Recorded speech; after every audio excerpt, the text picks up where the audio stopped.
spook easily startled. Have you ever explored the depths of fear?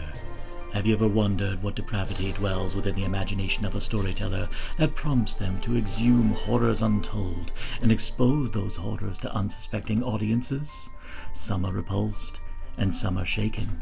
However, there are those who are invigorated. So to those demented souls, we invite you to journey inward into the dark bowels of human imagination. Press play, and you will discover what's in the podcast. A year, many internet critics and aspiring as such decide to celebrate the best of the year. Except for some reason, horror, because it keeps getting snubbed by award ceremonies. So we say, fuck you, we're going to have some of our own. So in the spirit of that, today on What's in the Podcast, we are continuing on from our last year's year-end wrap-up, but we are doing something special. We are calling it the Belial Awards. So today we are going to honor what we consider to be the best of horror for 2024, and I am not doing this alone, of course, because he was such a wonderful cohort on this particular topic last year. I'm bringing him back. It is Matt from Killer Horror Critic. Welcome back. Hey, thanks for having me. Good to be here talking 2024 horror with you. Yeah. So, by your opinion, how did you feel about the year? I mean, it always feels, super cliche to say, but I mean, once again, I felt it was a pretty good year. Mm-hmm. Um, and the thing that I will say, so like what I really loved about this year is that horror felt so I've always felt, and as I'm sure you do and many other horror fans do, that horror is kind of the rebellious child of cinema. It's Mm-hmm. it's the genre that's constantly speaking up, speaking out, confronting issues in a pretty aggressive and ferocious way. And I felt that 2024 horror in particular was especially rebellious and in a Yeah. fuck you world Yeah. kind of mood. And so I found this year to be very cathartic in that sense. So it was a very ambitious year in the genre. It was a very cathartic year in the genre, ferocious. Absolutely. So I Which really enjoyed it. Yeah, that's kind of funny. See, I was worried because at the beginning of the year, it started off on a bit of a slow lull. I mean, that's, Oh like yeah, I mean the theatrical Bloom. releases were terrible starting Yeah, off. this was a rough year for Bloomhouse, man. They had dud after dud after dud this year. Um, I'm not sure I even had a Blumhouse film in my top 20 at all. no, not even. I mean, I'll go to bat for one of them, but it's nowhere near going to enter my best of. I Yeah, mean, but yeah, I mean, hopefully next year will be better. I mean, it'll be Megan 2.0 year, so fingers crossed that works better for him than fingers crossed. a May movie. got us off to a good start a couple years ago, so hopefully we do that Exactly. again. Hopefully. Well, actually, I think Well, we do with the Wolfman, I Wolfman's think, yeah, is Wolfman's Blumhouse, yeah. Blumhouse. So there we go.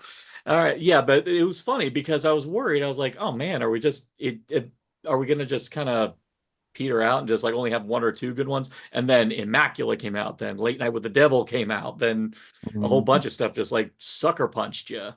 Yeah, I felt And like once we hit March, it just really picked up speed.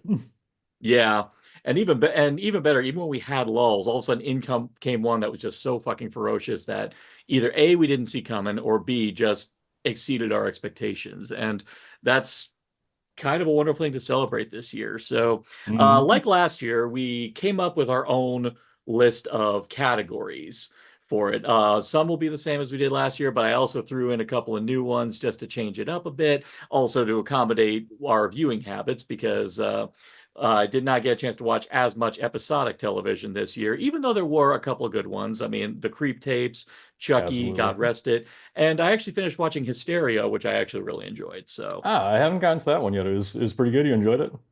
Yeah, I mean, since me and my friend Rob, who do the Shout the Devil segment on the show, where we talk about the relationship of metal and horror, it was Hmm. fun to watch a show that actually was about the Satanic Panic. Not a Okay. biography per se, but kind of like, in a way, it's kind of like a serious version of movies like Black Roses or Trick or Treat kind of Such a thing. It was great kind of like time. Yeah. So the show was kind of like an encapsulation of that. Mm. So it was fun to watch, had a great cast, and yeah, some horror alumni made great appearances. Barbara Crampton, Jeffrey Combs, Bruce Campbell actually had a really great supporting role in the show. Mm. Even James Janice from Dead Meat had a cameo in it.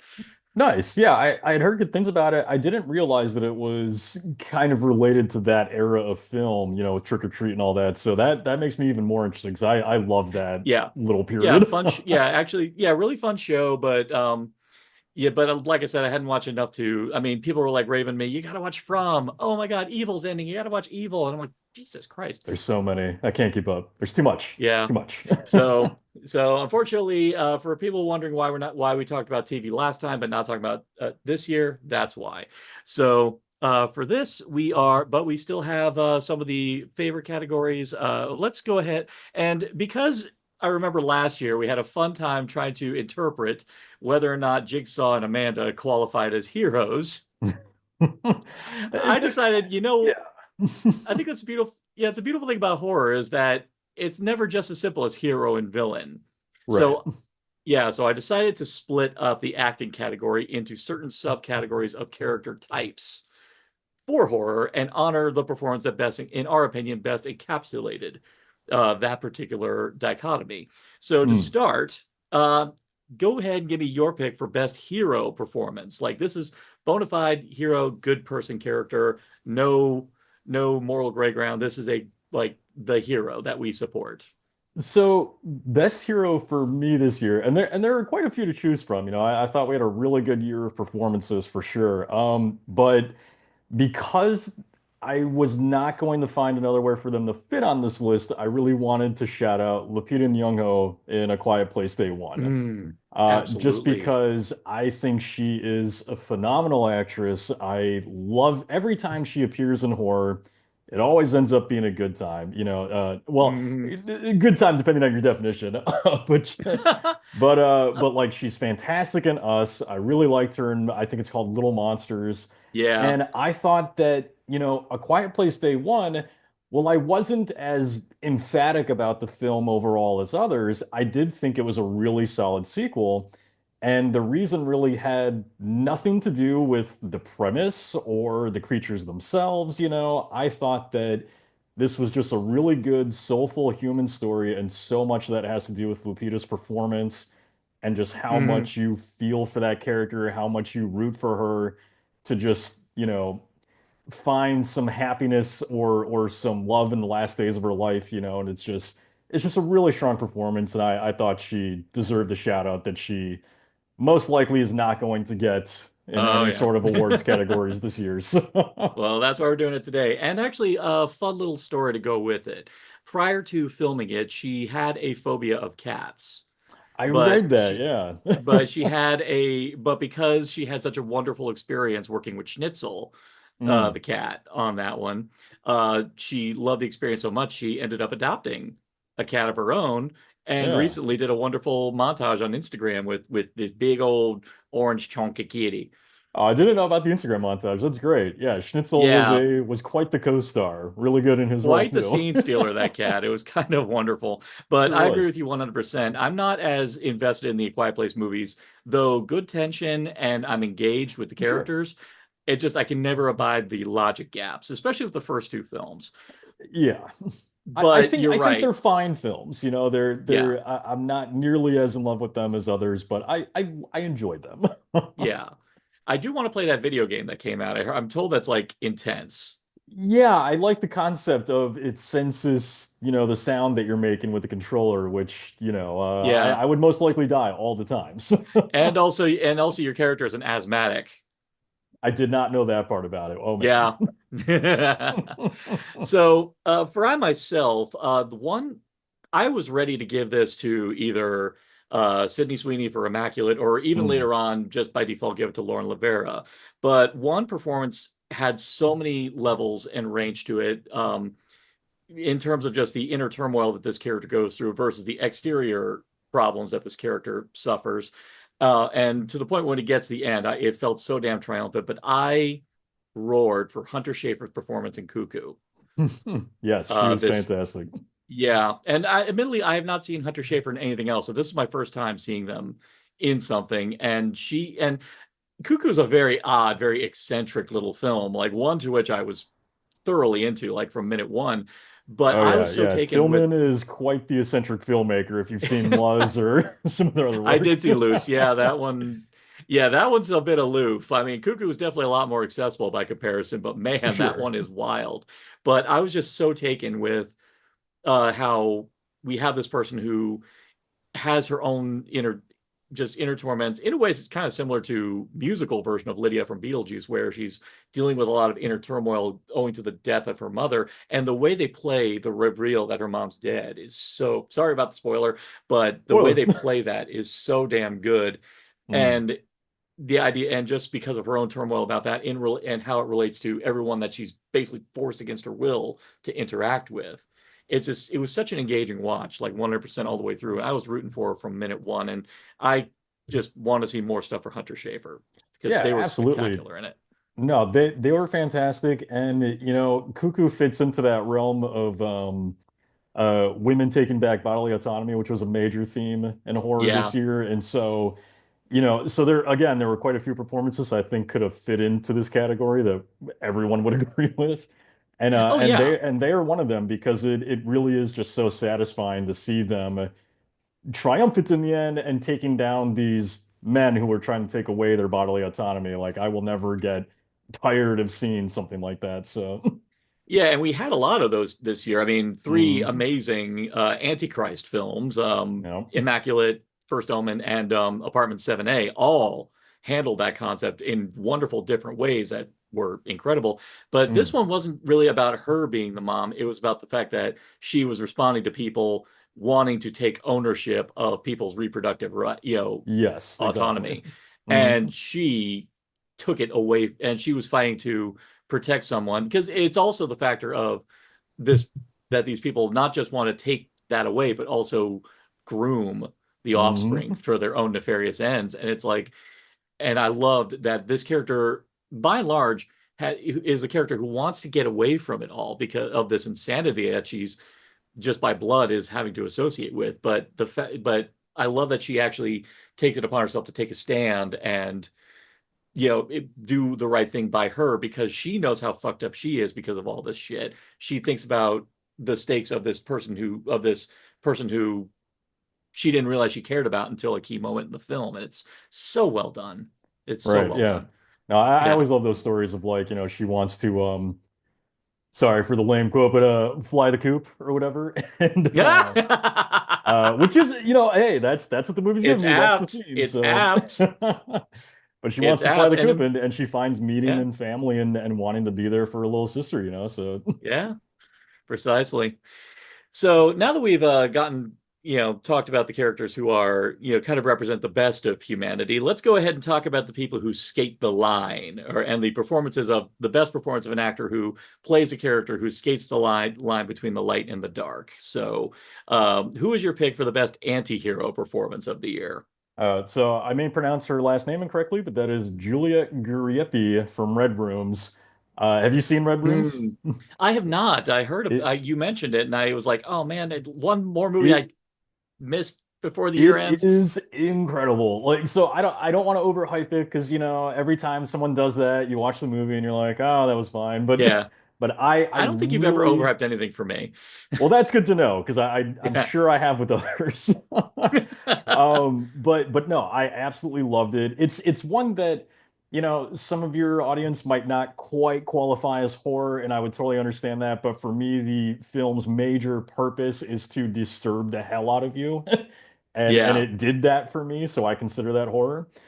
that's Um, horror to me. but I but no, mean, Juliet Greppi, without spoiling anything, plays this character who's essentially obsessed with red rooms, which for those of you that don't know are kind of like the secret underground part of the internet that people pay for and bid on murder videos, snuff films. And she's in a character who is obsessed with those, and let's just say that she very much walks the line of is her purpose sinister or good? I know the answer, but I'll leave that up to whether it's whatever the audience feels when they watch it. Yeah. Kind of Right. reminds me a bit of Halle Berry's in Never Let Go, where you don't know for sure if she's like fucking nuts or if there's something really Mhm. bad going on there, but you know deep down she's doing it because of her just motherly urge to protect her kids. So Right. I get And that. I another good dig that. performance that I enjoyed too, Halle Berry. Yeah, and underrated one this year, definitely. Never Let Go was really fucking good. Yeah. So yeah, that's a side recommendation for everyone. Now this one, on the other hand, is not so obscure. This is one, well, actually one that rose from obscurity just from really good word of mouth, and a lot of it really has to do with the fact that the lead performance is an actor who has been universally loved in all of his supporting roles in major releases and also limited. But the one for me that just makes me happy whenever I see him pop up anywhere, not even just in films, but whenever he judges on Dracula or when he showed up on Joe Bob, it just makes me happy that David Desmalchin got a chance to headline a movie and he commands the screen and brings out the spirit of late night TV show hosts. So Late Night with the Devil was my top anti-hero performance of the year because we've seen egocentric talk show host characters. We've seen Oh God, celebrity yeah. characters who are like bastards. But I love a movie where you can see that there's a shred of humanity down there, and that I love the fact that that his character has a lot more invested in here than just getting back on top again. That there's something more Right. personal associated with it. So, and I love, and David S. Malchin is an actor of such great subtle nuances that you can see, you can read it in his expressions as to what he's really thinking when the madness unfolds throughout the course of the movie. And the Hmm. finale is so it. Of course, the finale is a wonderful Tales from the Crypt style finale. To me, it was like a pure Twilight Zone kind of twist type of ending type thing. But Right. it's kind of crushing while at the same time it's like you kind of brought it on yourself, dude. Oh, he definitely brought it on himself. But So simultaneously, you can't blame, but because of his inner turmoil, you can't blame him for pushing it like he does throughout the course of the right. movie. And very few actors can pull off that balancing act of a character doing something horrible, but doing it for reasons that you honestly, if you were in his position, you'd probably do the same. Hmm. Yeah, this is one where like I remember I really liked Late Night with the Devil the first time I watched it, and I've cooled on it since. But the thing I will say in agreement with you is that David Desmalchian I think is fantastic in it, and I was really thrilled to see him get a starring role as well because he is such a phenomenal actor, and he's usually kind of relegated to these sort of side roles. Yeah. So it was really nice to see him lead a film, and he's great in it. And I think in my review for this, I even wrote something about how, something like this was a role he was born to play because he has such a way about him that you could so easily see him as being a late night talk show host, like it wasn't hard for me to get there with him. And Yeah, and so I just thought he absolutely nailed it. He was great. precisely. So now that we've skated from light to dark, we're going hardcore dark now, and Yeah. villains make the horror genre. These are the people who just we hate to. I said before, say it again. Love to hate, hate to love. These are the people we do both, and we just kind of just giggle for it. Now, I had a rough time picking mine, so I'm going to go ahead and let you start with yours. Who was your pick for best villain of the year? Yeah, so knowing how a wide amount of people feel about the film, they may not like this pick, but I went with Josh Hartnett from Trap, and the the reason is I just think that he is the key to that movie. Like the thing with that performance is that Hartnett knew exactly what kind of film Shyamalan was making, and I think that he delivered that and more. Like I, he's I, just I even he's so unnerving in the moments he needs to be, but then he's also just fucking hilarious To be throughout the honest, rest of it. Yeah. I think even more than him knowing what movie he's making. I personally even I think he knew better than Shyamalan himself. And Possibly, yeah. I think Josh Hartnett was ahead of Shyamalan and Yeah. gave the performance. And you're right. I mean, Trap, yeah. Oh God, I I have a feeling that's going to come back in my consciousness many times over, maybe sooner It, than expected. But you are 100% right about Trap, especially it's Josh Hartnett. I mean his performance, it's hard to forget. Like that specifically has stuck with me ever since the film came out, where it's just Mm. he just makes me laugh, man. Like I could not get enough of his performance in that. Yeah. I mean that, and that's what I'd be tempted to show people, just to like say, like, guys, it's purely Shyamalan wanting to promote his daughter, but focus on Josh It Hartnett because he's the best thing in the movie. it is, and it's a comedy, and it's supposed to be funny, and I'm not sure that specifically resonated with audiences when it came out. So Well, yeah, but the movie still, I think the movie still did pretty well regardless. So it did, yeah, it did okay from what yeah, I remember. yeah. So good on everyone involved. Now, for myself, it was really hard, and fortunately I had to resolve it in a three-way tie. But I did realize there was a kind of connective theme between all three of these performances. It's because these are actors who aren't most some are not commonly associated with villain roles. And another one has played villains, but not like the one he has portrayed here. So so I'm just going to kind of like encapsulate all three of them together. My picks for best villains of the year are a three-way tie between Hugh Grant in Heretic, Channing Tatum in Blink Twice, and Nicolas Cage in Longlegs. All great. Um, yeah, Hugh Grant, because honestly, I've never, prior to Paddington 2, I had never seen him play a villain before. And It's a even rare then, role for him. yeah, and I never, but even then, I've never seen him do horror before. And even more so, he's playing a character that plays perfectly to his strengths, but shows a very dark side to him that in his long career we have never seen before. So I was Mm. just freaking dazzled. And the same goes for Channing Tatum. I mean, normally he's the pretty boy. He's and yeah, he's just recently proved that he actually would make a good Gambit. So, Yeah. but damn, Blink Twice.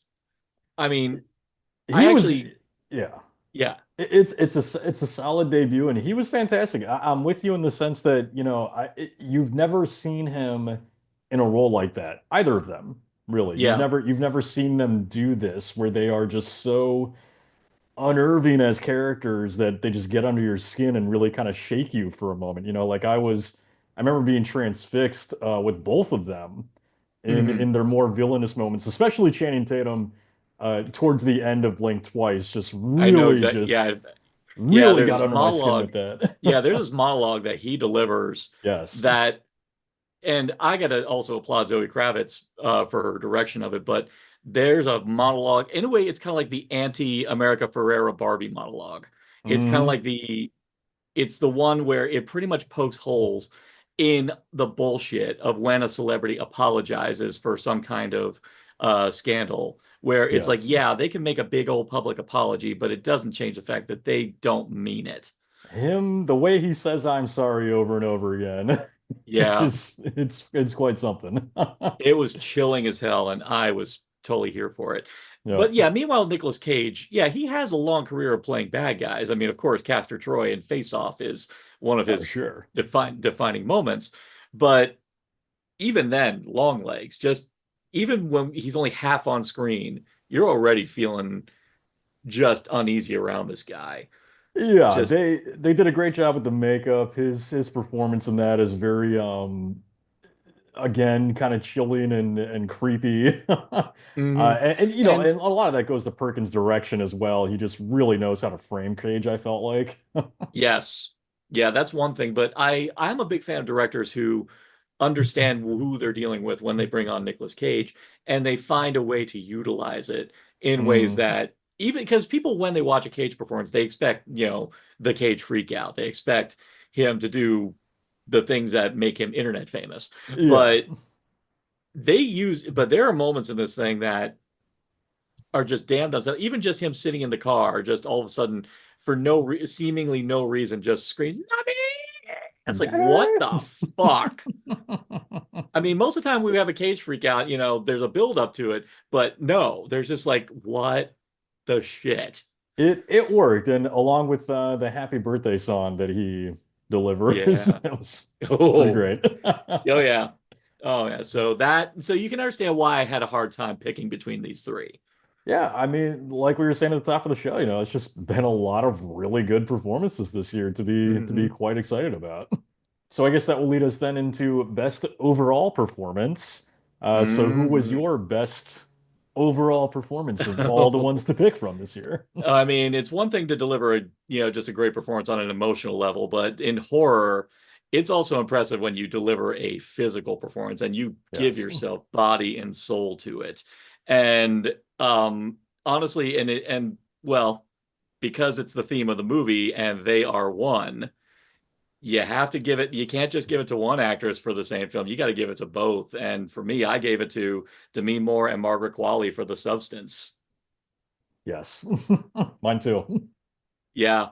I mean, It God. just, talk about giving yourself to a role. I mean, I thought that these two were some of the boldest, most daring, just Mm, let it all out there performances of the year that, and Demi Moore especially, like you really feel just the anger and yearning and the sadness, self-loathing the and the self-loathing. Yes, it hits you on such a deep level, that and it, and it's like you yeah. think about her personal history, like her just not Hmm. beyond her movie history, her tabloid history and Yes. everything else. I mean, this felt personal to Demi Yes. Moore. Like I was I mean, and she this is why I give her praise. She has always been a fearless actress. I mean, she will give herself to something if it means challenging herself. I mean, that's where you get stuff like G.I. Jane. And yeah, for as mediocre as Striptease was, she delved into that world and Mm. she gave it 100%. I mean, she's someone who she's I hate to use the term brave, but I'd say gutsy, I think is a term I'd say is best to describe her. But Yeah. she I mean, came back with a this is a vengeance. gutsy role. This is a really Yeah. gutsy role to take on. Yeah, and of course to be counterparted with Margaret Qualley, who's kind of the new up and comer. I mean, I remember she made a Hmm. strong impression in Once Upon a Time in Hollywood. I actually remembered her from Fosse Verdon, the biopic about Bob Fosse, where she Mm. played Anne Ranking, and she stood out. And so I was always hoping to see her do a role that really got a chance to challenge her as well. But yeah, you can't really say one performance in this one is better than the other because, as the movie says, they are one. They have to be one. And I love how even though we feel like they're two separate characters, the movie keeps reminding us, no, this is the same person. It's just we're Right. seeing two sides of a person's woefully fractured psyche at war with himself, but this war is now physicalized between two bodies, Hmm. and it's No, stellar. both of them are great. Like Demi Moore, I feel like hit me on such a emotional level, and then Margaret Qualley, I felt was just hypnotic throughout the entire film. Like you're Hmm. just so you can't take your eyes off the screen, whenever she's performing. And I feel like, on Demi's side, the that entire scene where she's watching the late night show, the interview with Margaret Qualley, and Hmm. and she's cooking, I'll say.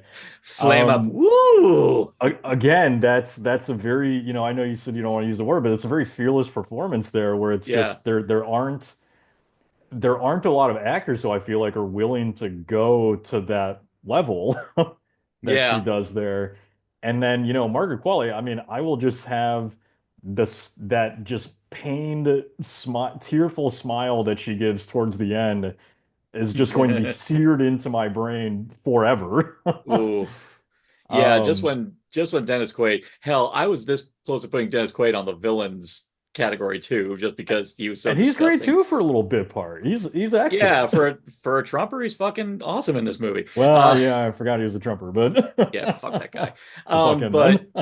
yeah, Off the list. well, fortunately I'm allowed to hate him in this one. Yeah. But but even but yeah, that moment where he's like, pretty girls always smile. And yeah, just that.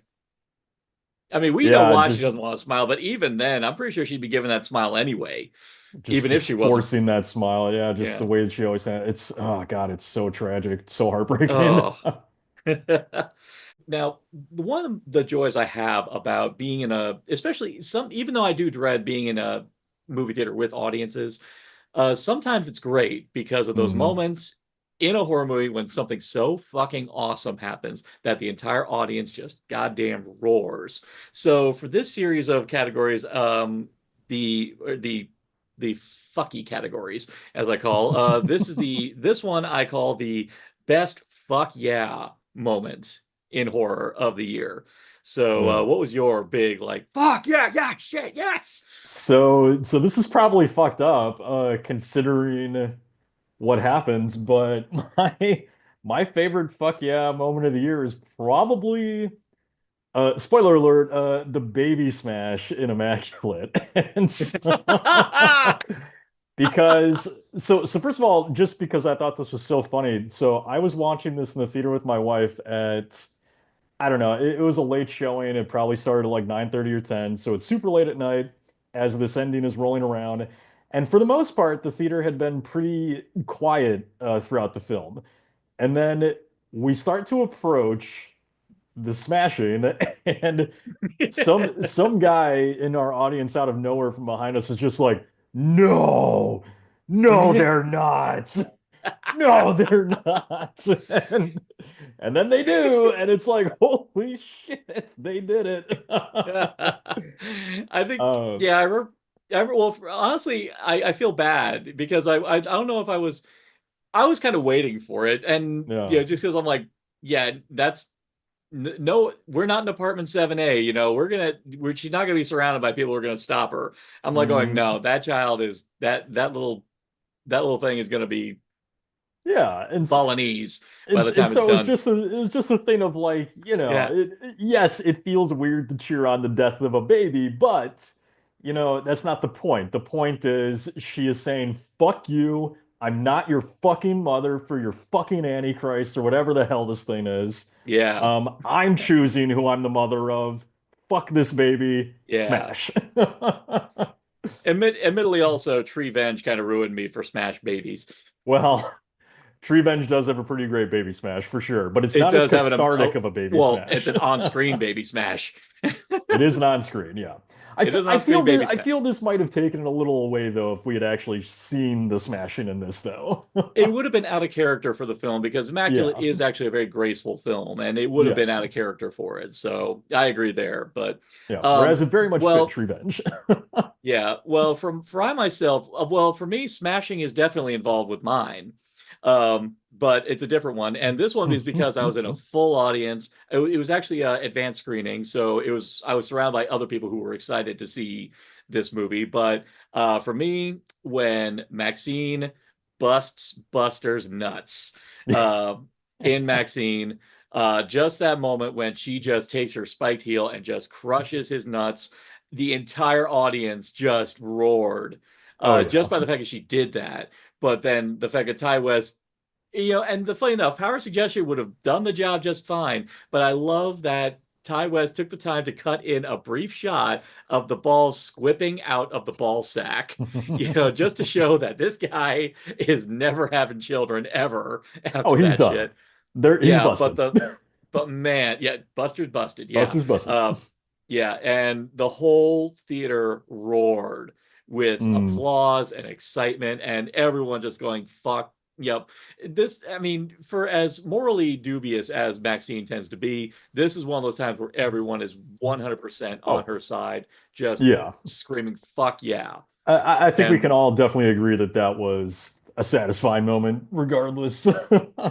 yeah, And something too is like I really love how just sort of related in that it feels like the last 10 years, I like to call them decapitations, dick capitations. I just feel like I feel like we've gotten just a really nice uptick in that sort of violence in film, and it's I refreshing to see. I'm 100% for more castrations in Yes. film because, again, going back to my feelings just on the fact that we just need to just throw subtlety away at this point, and we need to, in order to show really how pissed filmmakers are nowadays with the status quo, we need to show them 100%. just, yeah. And I think what better way to express your rage than then destroy the one thing that unfortunately most of the assholes, especially the assholes who are going to be running this country in 4 years, for four Yeah. years, destroy the one thing they value above all else. Just Yeah, and it's something I don't decapitations all think around. it's something I don't think people always consider is that, you always hear things like, oh, back in the 70s or whatever, like film used to be more subtle and blah blah blah. And it's like, yeah, well, you know what? There's a big difference between a white man telling a woman's revenge story than a woman telling a woman's revenge story in the year 2024 when this shit is still a fucking problem. Yeah, So it's like it's not about the subtlety, it's about, like some people get in this mindset of like, oh, they're hammering the message home too hard. It's like, no, no, no, no, no. The filmmaker is pissed off and they're going to express that. That's what film yeah, is. They have a reason to precisely. be pissed, and that is why you're seeing less subtlety. I'm sorry, subtlety didn't work. Right, People exactly. are pissed and they're tired of beating around the bush. Enough said. Exactly. So, but for our next section of the fuckies, this one is less about fuck yeah and just more what the fuck did I just see Oh that man. Yeah. moment in film. And much to my delight, there has been a good amount of films that made us our eyes open wide and go, did I just fucking see that? Um, and for that is the what the fuck, well, the best what the fuck moment of the year. Yeah, So what? so another thing I really enjoyed about 2024 was that I felt horror filmmakers really took off the reins in a lot of respects and Yeah. gave us some things that I did not expect to see, especially in a wide studio release, which is why my personal favorite pick is The Demon Hand coming out you know where in the first Oh Omen. yeah. In the first Omen. This Oh was a yeah. moment where when I first saw that in theaters, I had heard the film went hard before I saw it. Even with that expectation, I did not expect to see what I saw because with Hmm. in a studio franchise as well known as The Omen, and with the budget that they have and being this wide release, like never in my wildest dreams did I expect to see a filmmaker get away with something like that in a wide Yeah. release horror film. And so the fact that Arkasha Stevenson even managed to get that in there just Hey, made me so giddy. Um, yeah. and I love it. I loved it. It has been seared into my mind since April or whatever that film came out. Oh yeah. And that was a moment that really just you heard the entire audience just like just Oh man. frozen in their seats. Yeah. Though on a humorous note, recently when it finally released on streaming, I sat down with Lynn and a couple friends Mm, to watch it, and we watch it on Disney Plus. So there's nothing funnier it's so great. than seeing da da da da da the first Omen. Yeah. No, it is hilarious to me to think that that film is on Disney Plus, and I hope many, many children discover it. I hope so too. I hope so too. Right next to Alien Romulus. Yes. Everyone needs to know about facial crab monster rape. Absolutely. Yeah, You're not really living until you do. So. exactly. But for I myself, mine is not a studio release. In fact, mine, if we talk about horror being the renegade genre, I think we can safely say there is no better renegade filmmaker who has flipped the bird to Hollywood and kicked as much ass on the box office level than Damien Leone. Mm, Than what he accomplished with, it was already an amazing achievement what he did with Terrifier 2 when that came out. But mm. the fact that Terrifier 3 has since become the highest grossing unrated horror film, worldwide. Hitting like I think it hit a worldwide box office of like a little over 100 million. It's pretty But wild. yeah, and because he was able to buck the system and was able to get that movie released the way he wanted it without compromising the integrity of it, that's how we get away with my favorite what the fuck moment. And and that's saying something because Terrifier 3 was loaded with what the fuck moments. As Um, are all of them. Yeah. but I'm going to go with the one that pissed off the most people, and I'm going with what I like to call exploding with holiday cheer. When Art the Clown gives a bunch of presents to little kids, and they're like, "Yay, yay!" and then opens it, and a fucking bomb goes off. And god damn, Art the Clown See, blew up a shit ton of kids. I remember that whole thing with everyone freaking out over, the kid deaths or whatever, which was going on before the film even released, Yeah, just the mere hint of it, to which I always say, like, look, this is the horror genre, okay? yeah, It's supposed to push boundaries, it's supposed to test your limits. Does that mean that it should always break taboos and go beyond what you are craving or expecting? No, not every horror film needs to do that. But that's the genre. Like yeah. to be asking for these things to be banned or taken out of films is antithetical to the genre itself. So Preach, yeah, preach. yeah, Yeah. that whole discussion really pissed me off because it's just, the last thing I do not want to see the horror genre censored. We're getting enough of that. We will likely get enough of that Oh, within the we're gonna get a next shit ton of that. administration. Like I'm personally predicting a new version of the Hays Code at some point. Hopefully that doesn't Oh, happen. probably. Hopefully it But doesn't no, but the happen, one but we may I'm try just to, tired of hearing these things where it's yeah. like one person is made slightly uncomfortable and thinks that it has to be everyone else's problem, you know? Precisely. I mean, and I find it funny that this scene freaked people out, especially when well, first off, this is why I say context is everything. Yes. It's like people say like, well, why do they have to kill these? It's like, look at the person doing the killing. This is a person who, through the first two prior films, has well and truly established he doesn't give a fuck about any sort of moral taboos. He doesn't give a Right. shit about, he's not making a political statement with these kills. Art the Clown is a chaos demon. And, and, He and the thing, thrives and delights in chaos.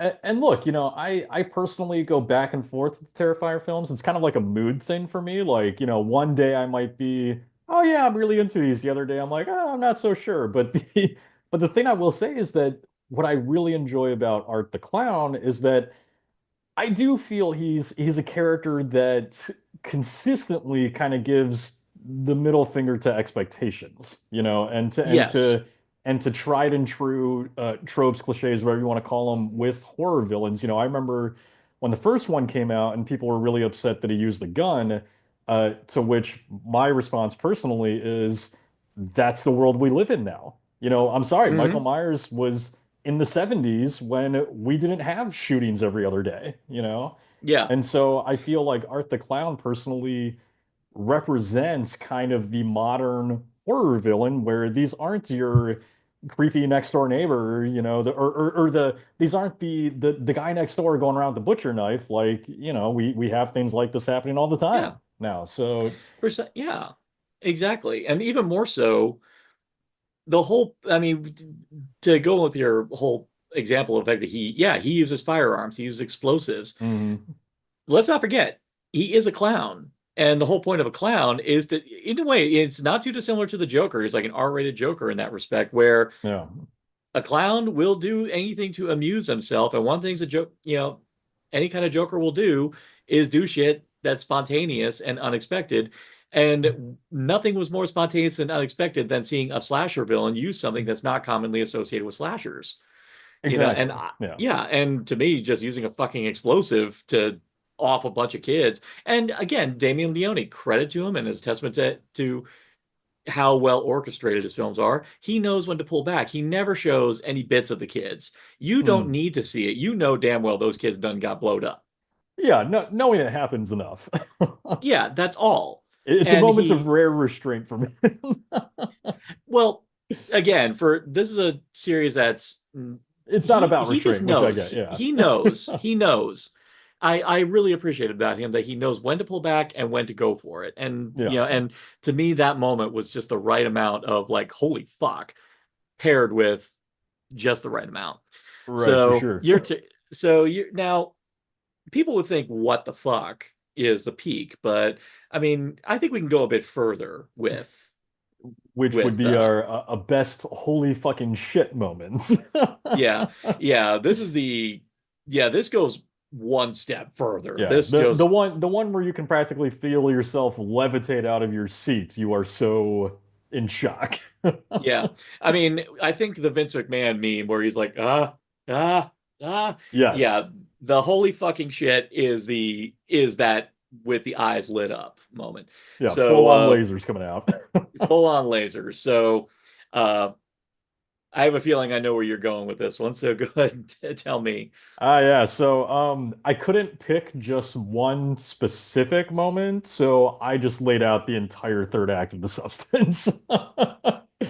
Pretty The much from the entire third act, the moment we meet Monster Monstro Alyssa Sue. Liso, however you say it, Alyssa Sue.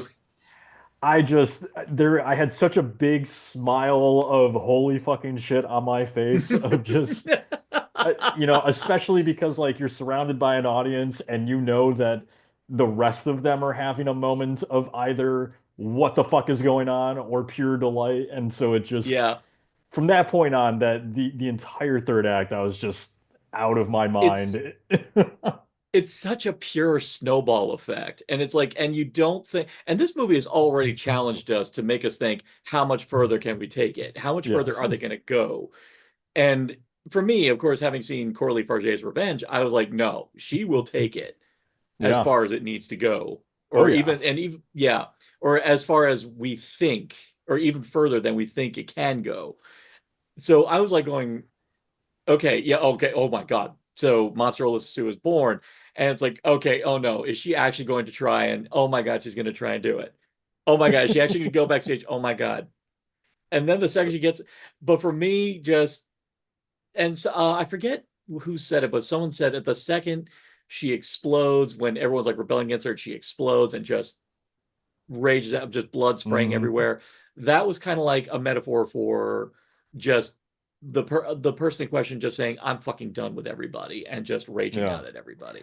Well, for me, it's kind of like if you consider her self-loathing as a sort of self-mutilation, which is kind of what it becomes in the film.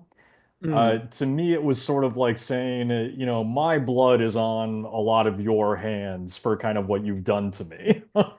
yeah.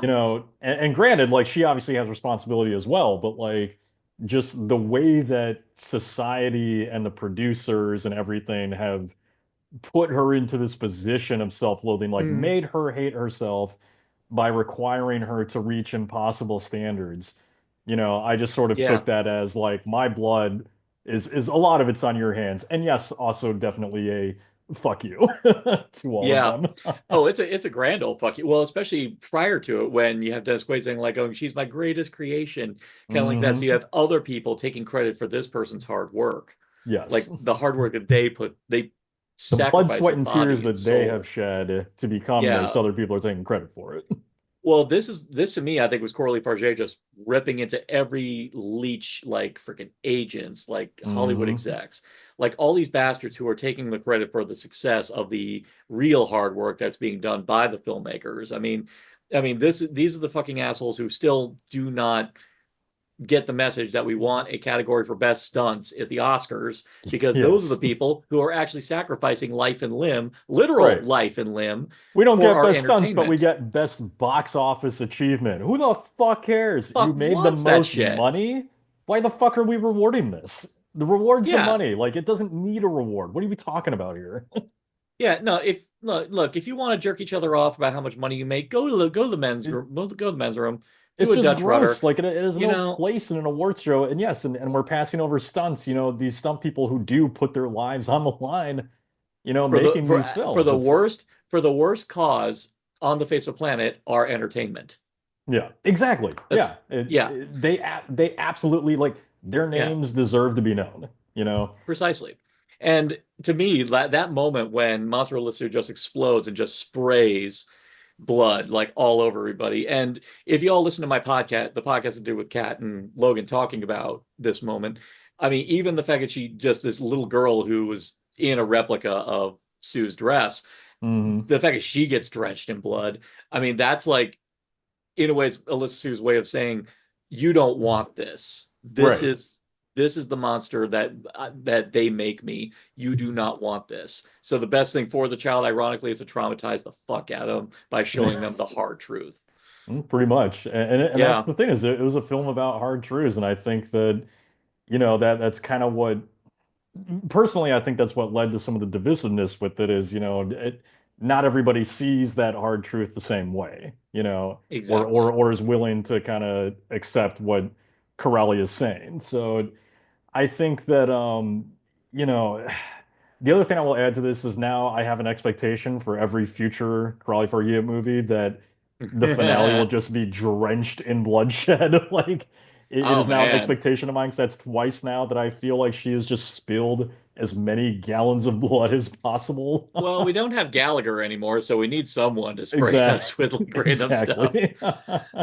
So, but even then, amidst the holy fucking shit moments, there's still moments that rock people where they go, that's just supremely fucked up, to the point where I've heard where a lot of times people are either still on board because of that moment, or a lot of times they bail on the movie Mm, because of that.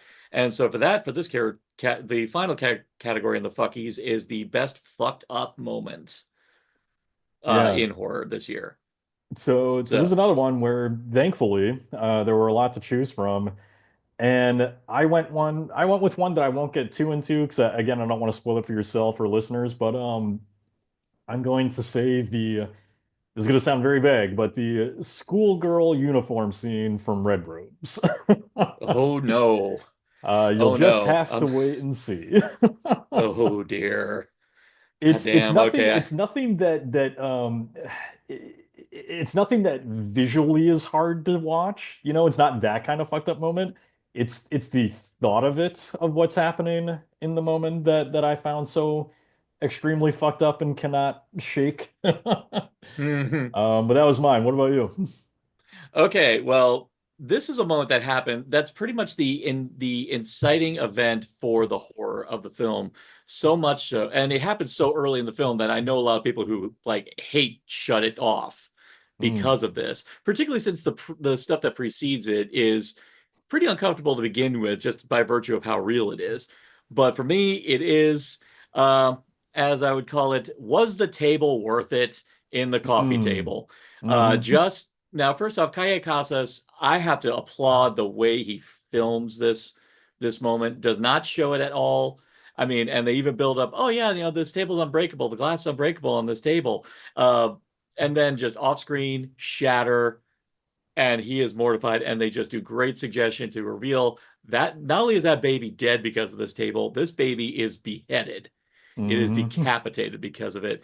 And I know so many people that after that happens, just rage quit the movie because of that moment. And for me, well, fortunately, I kept myself in the dark about what this movie was even about. I didn't even know Yeah, about anything about the baby. Everyone just kept saying, this movie's so fucked up. This movie's so fucked up. So naturally, if you tell me a movie's fucked up, I'm going to want to watch this to see of if course. it matches my level of fucked up. And actually, and if you go on my TikTok, I actually have my reaction video of my like initial reaction of it. So Mm. I was just so shocked that it happened so early in the film. But then I realized the nature of this horror is the escalating dread Yes. of when. And now think about when you were a kid and you did something so bad and you were terrified about your parents finding out that you It's did it's that. the equivalent of, and well, maybe not the equivalent because it's very different things that happen, but it's similar to that. Yes, that feeling when you're a kid where, say, your first class of the day, you do something that gets you in big trouble with the teacher, and now the rest of the day for you is about your parents finding out and how are they going to respond. Oh yeah. And I that's mean, for essentially the me, horror and the dread and the tension of the coffee yeah. table. And even worse is like the longer, and I just kept going, dude, it's going to get worse no matter what you do. Hmm. There's nothing you are going to, this isn't just like you spilled something and you try to clean it to your best ability. No, this is a dead baby that you've Yeah. invested in. This is going to get worse and worse and worse. And the fact he keeps drawing that shit out, it And is it's just another one where, like, unbearable. you can, well, none of us can really know exactly how we would react in the situation. It's another one where you can at least sympathize with, I get why you're not able to say out loud that you have done this, you know? Yeah. Because then it's admitting the truth, and then the truth becomes reality. So, And especially because all this shit would have happened if he didn't insist on this ugly ass table. right. Yeah. Yeah, very So, tragic, very messed up film, and very yeah. well directed. I really liked Yeah. I forget the filmmaker's name, but I really liked his direction on Kayakasas. this. Yes. Yeah. Yeah. But yeah, in the midst of all of our talking about killing kids, I mean, yeah, a lot of kills this year. A lot of A kills. lot, Yep. So obviously time to get to our best kill of the year, of course. which I think we may probably be in agreement on from conversations we've We had, but are, let's and see. I know we are, and well, and it's very impressive, especially given the smorgasbord of amazing kills, chainsaw bathroom related from Art the Clown. Sure, yeah. And yet, in lieu of that, I think you and I can agree, I never thought yoga could make someone that flexible. And yeah, Johnny Well, established himself with authority within a violent nature in a with that violent yoga nature gave kill. us all a new yoga pose to not try at home. It's it was one of those things where like I think part of the impact with that kill is just that in a violent nature is such a it feels so strange to say considering the subject material, but like it's such a calm, sort of Yeah, peaceful film in a way yeah. that I think when that kill first occurs, it's almost like being snapped out of a pleasant dream into like, you wake up and I don't know, there's like a bunch of clowns with knives and bloody axes or shit standing around you. Like it's Yeah. just waking up into a shocking reality. And I think, that has something to do with the effect of just how many people were like, holy shit, Hmm. watching this kill. But also it's just very creative. I mean, you really got to hand it to the filmmakers. It's a creative kill and Yeah. they pulled it off really well. The major thing I tell people now, a lot of people misconstrue the film as saying like, "Oh, it's done from the killer's point of view." It's like, no, no, it's not. This film is filmed.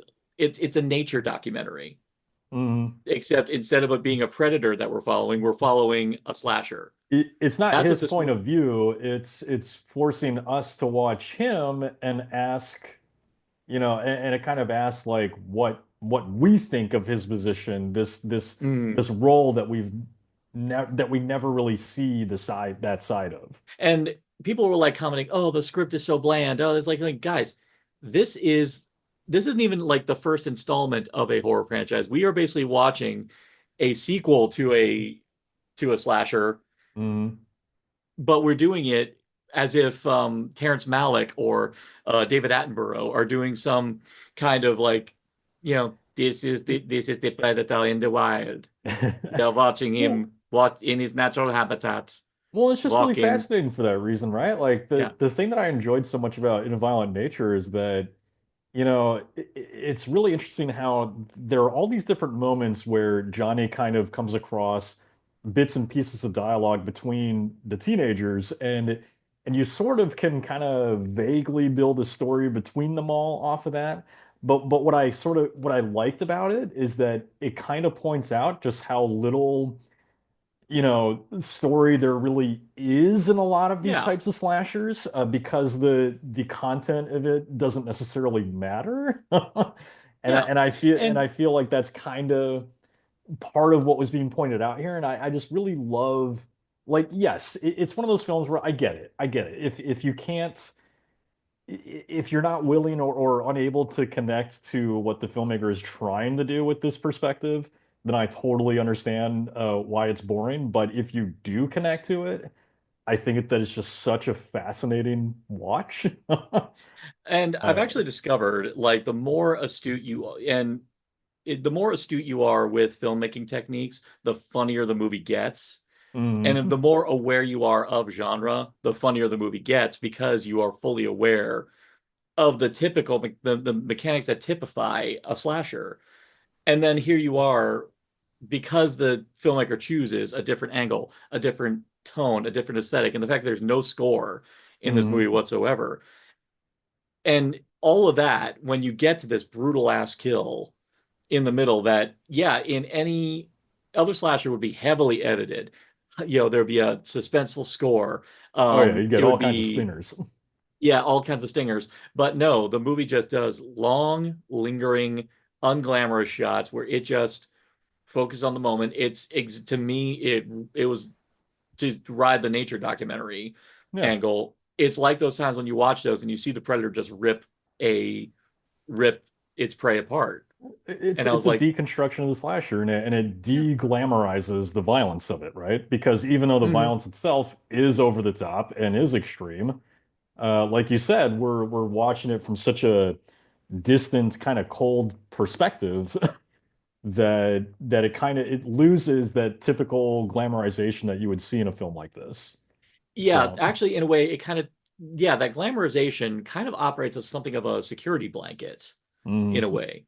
And you take that away, all of a sudden, what we're watching feels more real. And because of that, it feels more unnerving yeah. because they're selling it as real. Yeah, for a lot of casual audiences, I could see why that. But for me, I was just like going, God damn, you never realized the human body was capable of that level of flexibility. I mean, for me, that's what it was. And I was just, Well, I think my unfortunately for her, laughter, she found out it's not capable of that yeah, flexibility.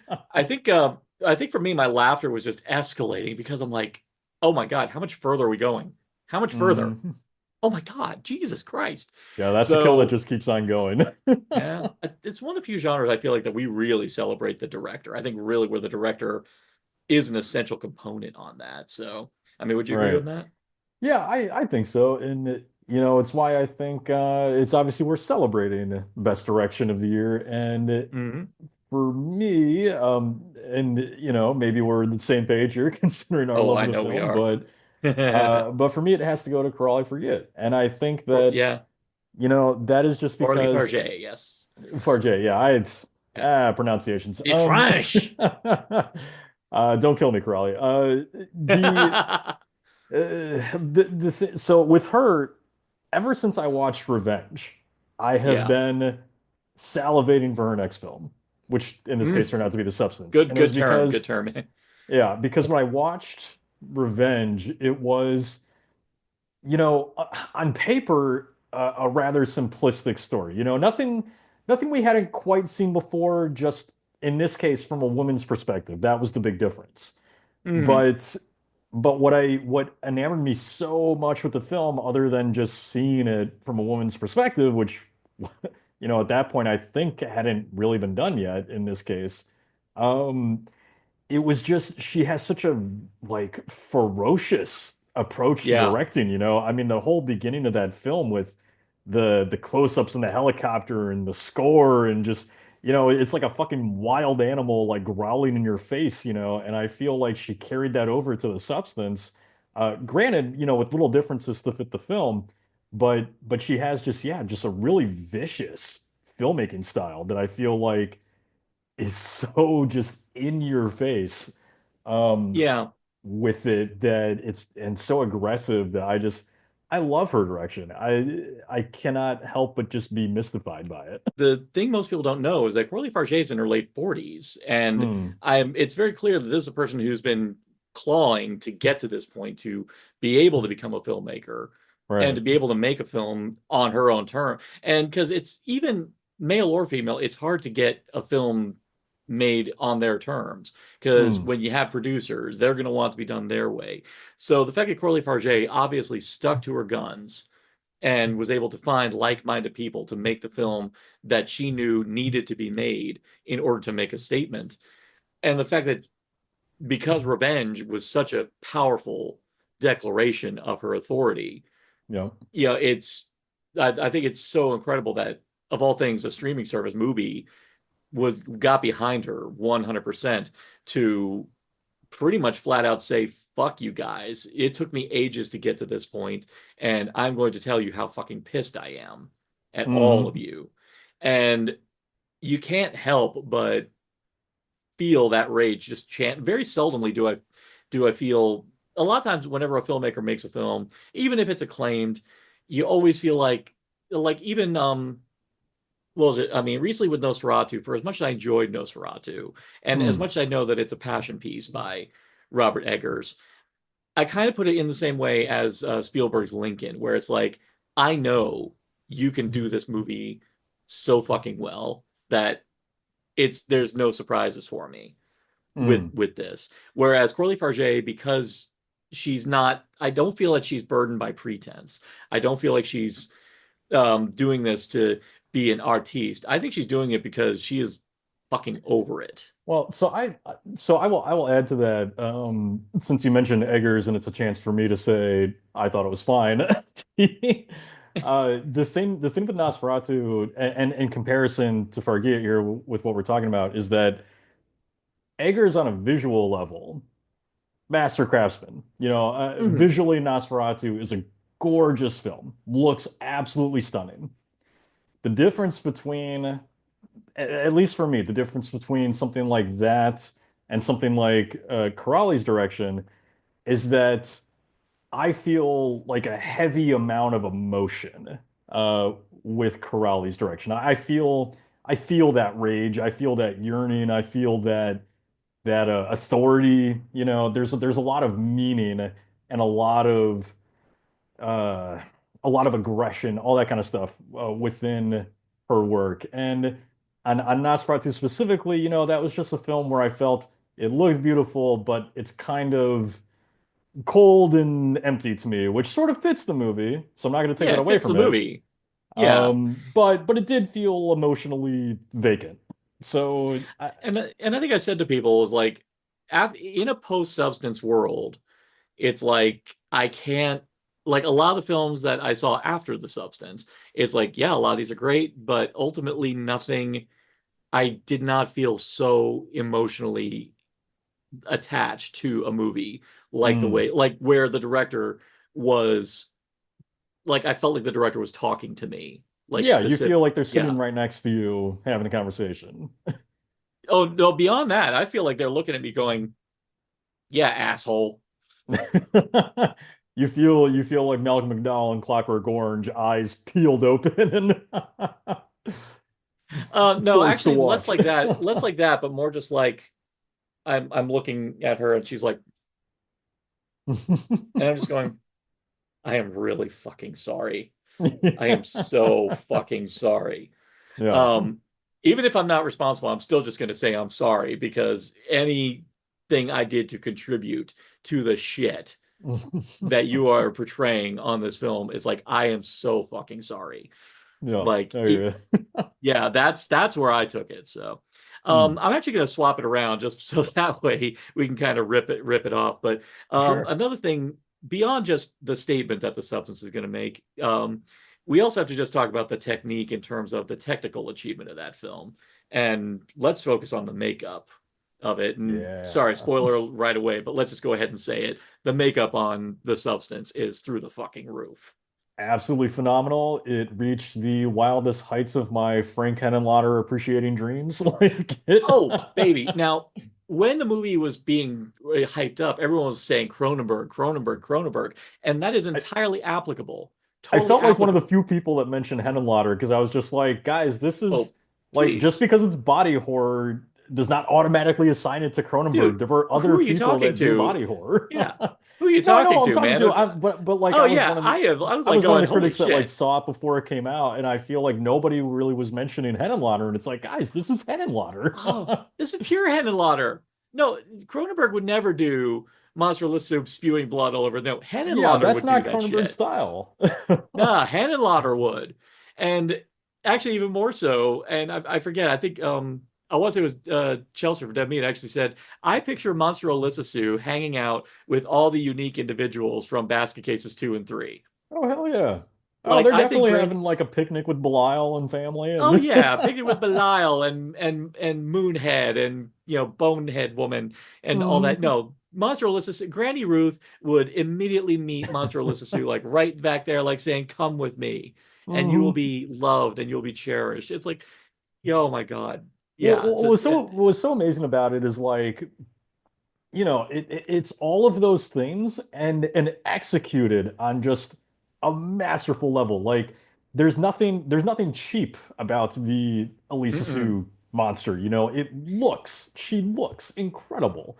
And Yeah, again, this is what's so wild to me is this was a I don't know it's necessarily that it was a wide release because it was kind of limited at first. I don't. quite recall how It wide was it stretched, but it's still like a film in theaters, relatively wide, and a film that people knew about and were going to see, like just general audiences, and like to think that that creature hmm was And on even then, screen let's looking the way it did just fills me with such joy.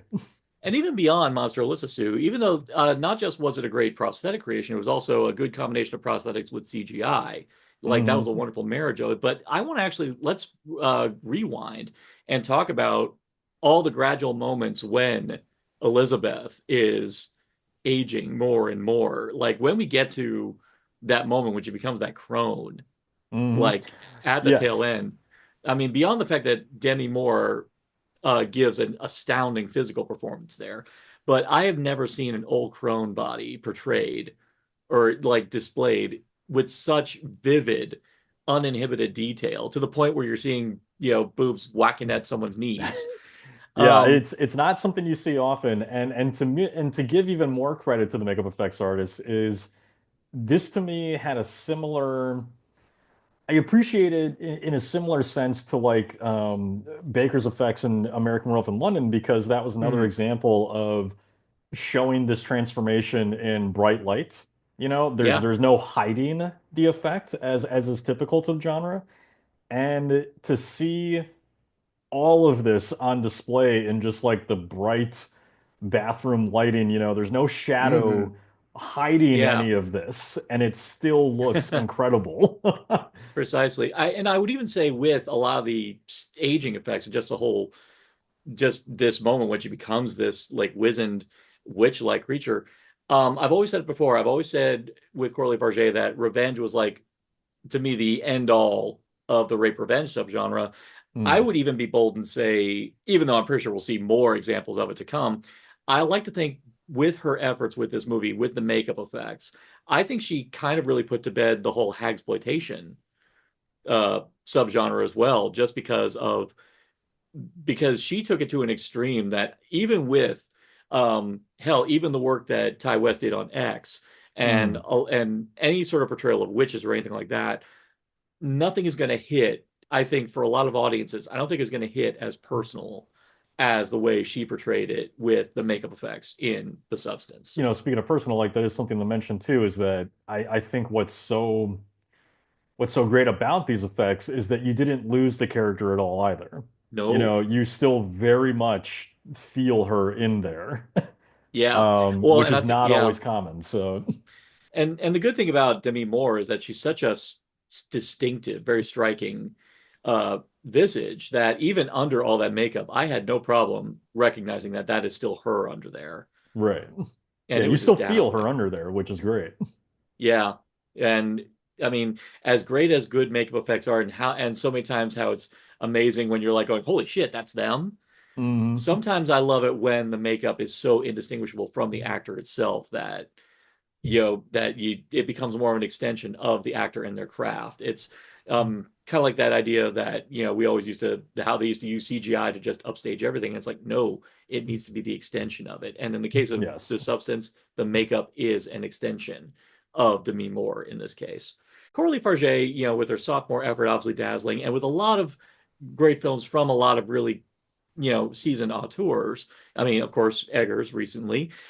We tend to forget there were a lot of big breakouts, and not even big breakouts, just really impressive first offerings of Oh, directors this definitely. year. I think I had Yeah. at least a few in my top 10 of just really fantastic Mhm. debuts.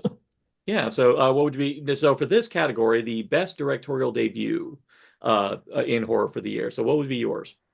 So there were a lot of really great debuts, I thought, but the one that I ended up listing here was because of just how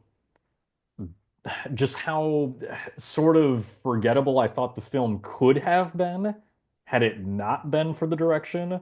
And so Hmm I went with Arkasha Stevenson for The First Omen, hmm because this was a film that, frankly, when it was announced, I didn't really have a lot of investment in it. I wasn't one of those who's like, I can't wait for The First Omen. In fact, I fully expected it to be terrible. Yeah. And then the first trailer came out, and I got a little more intrigued. but I still didn't expect too much, especially being a prequel in a franchise that's not exactly known for, high quality. I like them, but not everybody does. Hey, Uh, I think the first three Omen films, I think I loved all three of the first three Omen yeah, I films. think they're really solid. Yeah. The part two and three don't really reach the level of one, but they're still They enjoyable don't reach the films. levels, but by God, I mean, how can you beat Sam Neill as Damien? Yeah, no, Sam Neill's Damien was perfect. Perfect. Great time for Yeah. him as playing a villain.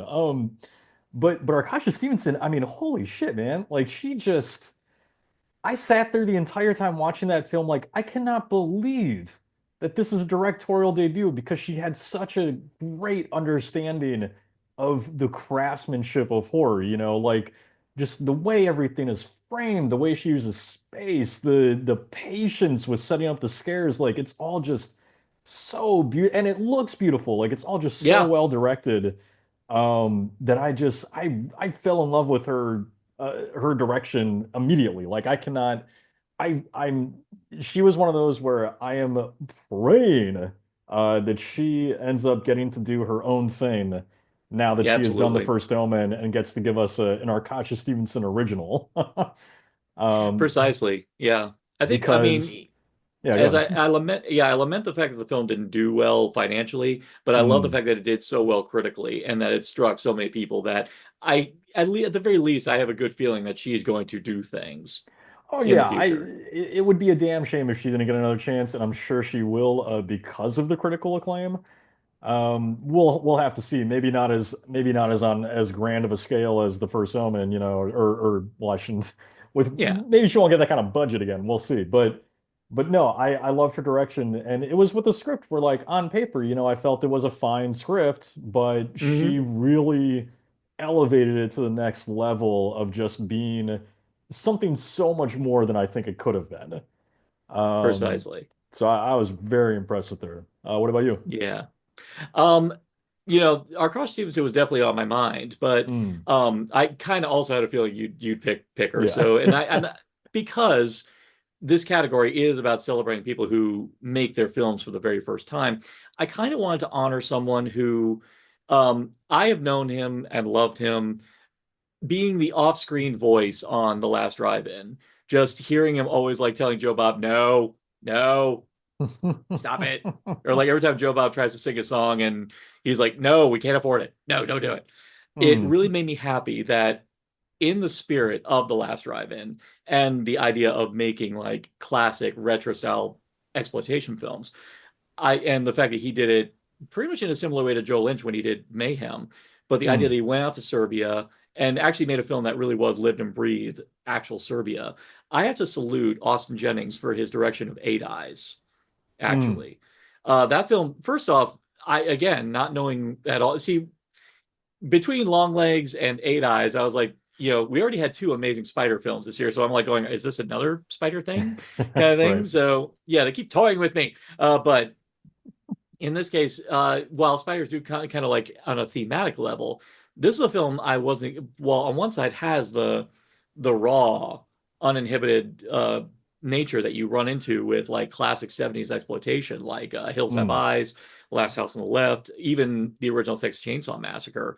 And I feel like because of, I think Austin Jennings, I think he channeled a lot of his experience, especially working close with Joe Bob and just understanding the philosophies that he imbued or that he conveyed talking about the heyday of '70s exploitation. And the fact that Austin Jennings really put a lot of that into Eight Eyes, and because he actually took advantage of the regional setting of setting it in Serbia, and the fact he made that a major part of the story really kind of dazzled me. And you think it's going to Mm. be just like a hostile style, don't go traveling thing, but and then you think it's going to be like a Texas Chainsaw thing, but then it goes into something almost like Ken Russell Mm. level, and it very confidently transitions into those modes so well. So, as much as I love to see Austin work on The Last Drive-In, I want to see more of what he does because Eight Eyes to me was a stellar debut. It was one where like the script didn't totally appeal to me, but I thought that his direction was very good.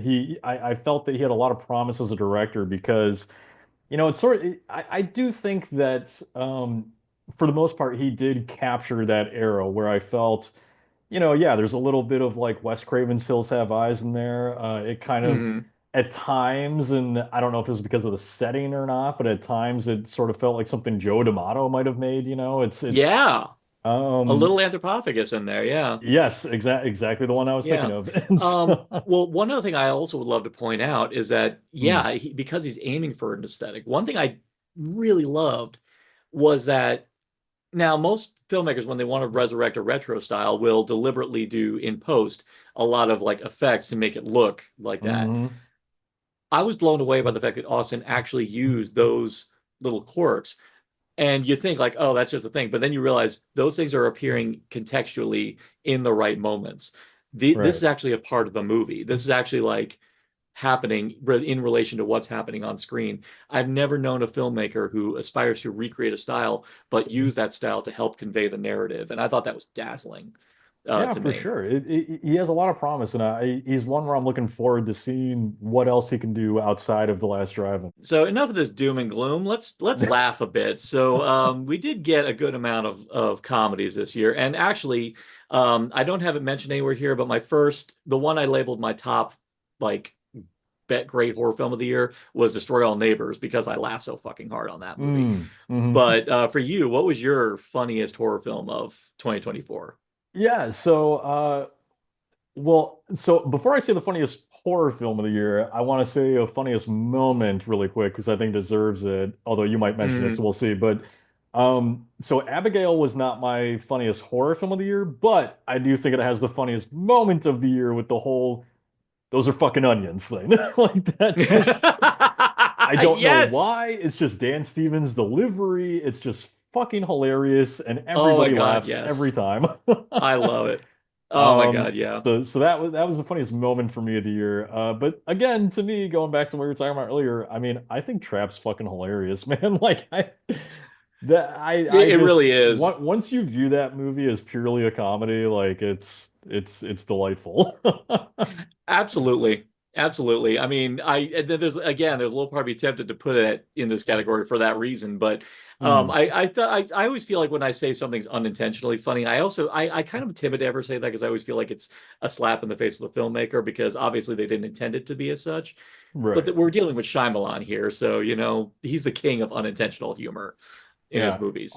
In this case, I did think it was pretty intentional though, because to me, a lot of it is about Josh Hartnett's character, sort of the sort of kind of the comedy of the fact that he is this psychopath that is somehow fitting into the world despite clearly being unhinged. Like it kind of in that sense, it reminded me a little bit of American Psycho and just how, Bateman is this guy that is so clearly psychotic and yet no one seems to notice. So I thought it was more of like a bit more of an exaggerated version of that, where it's like Hartnett is so clearly playing it as this guy is not okay.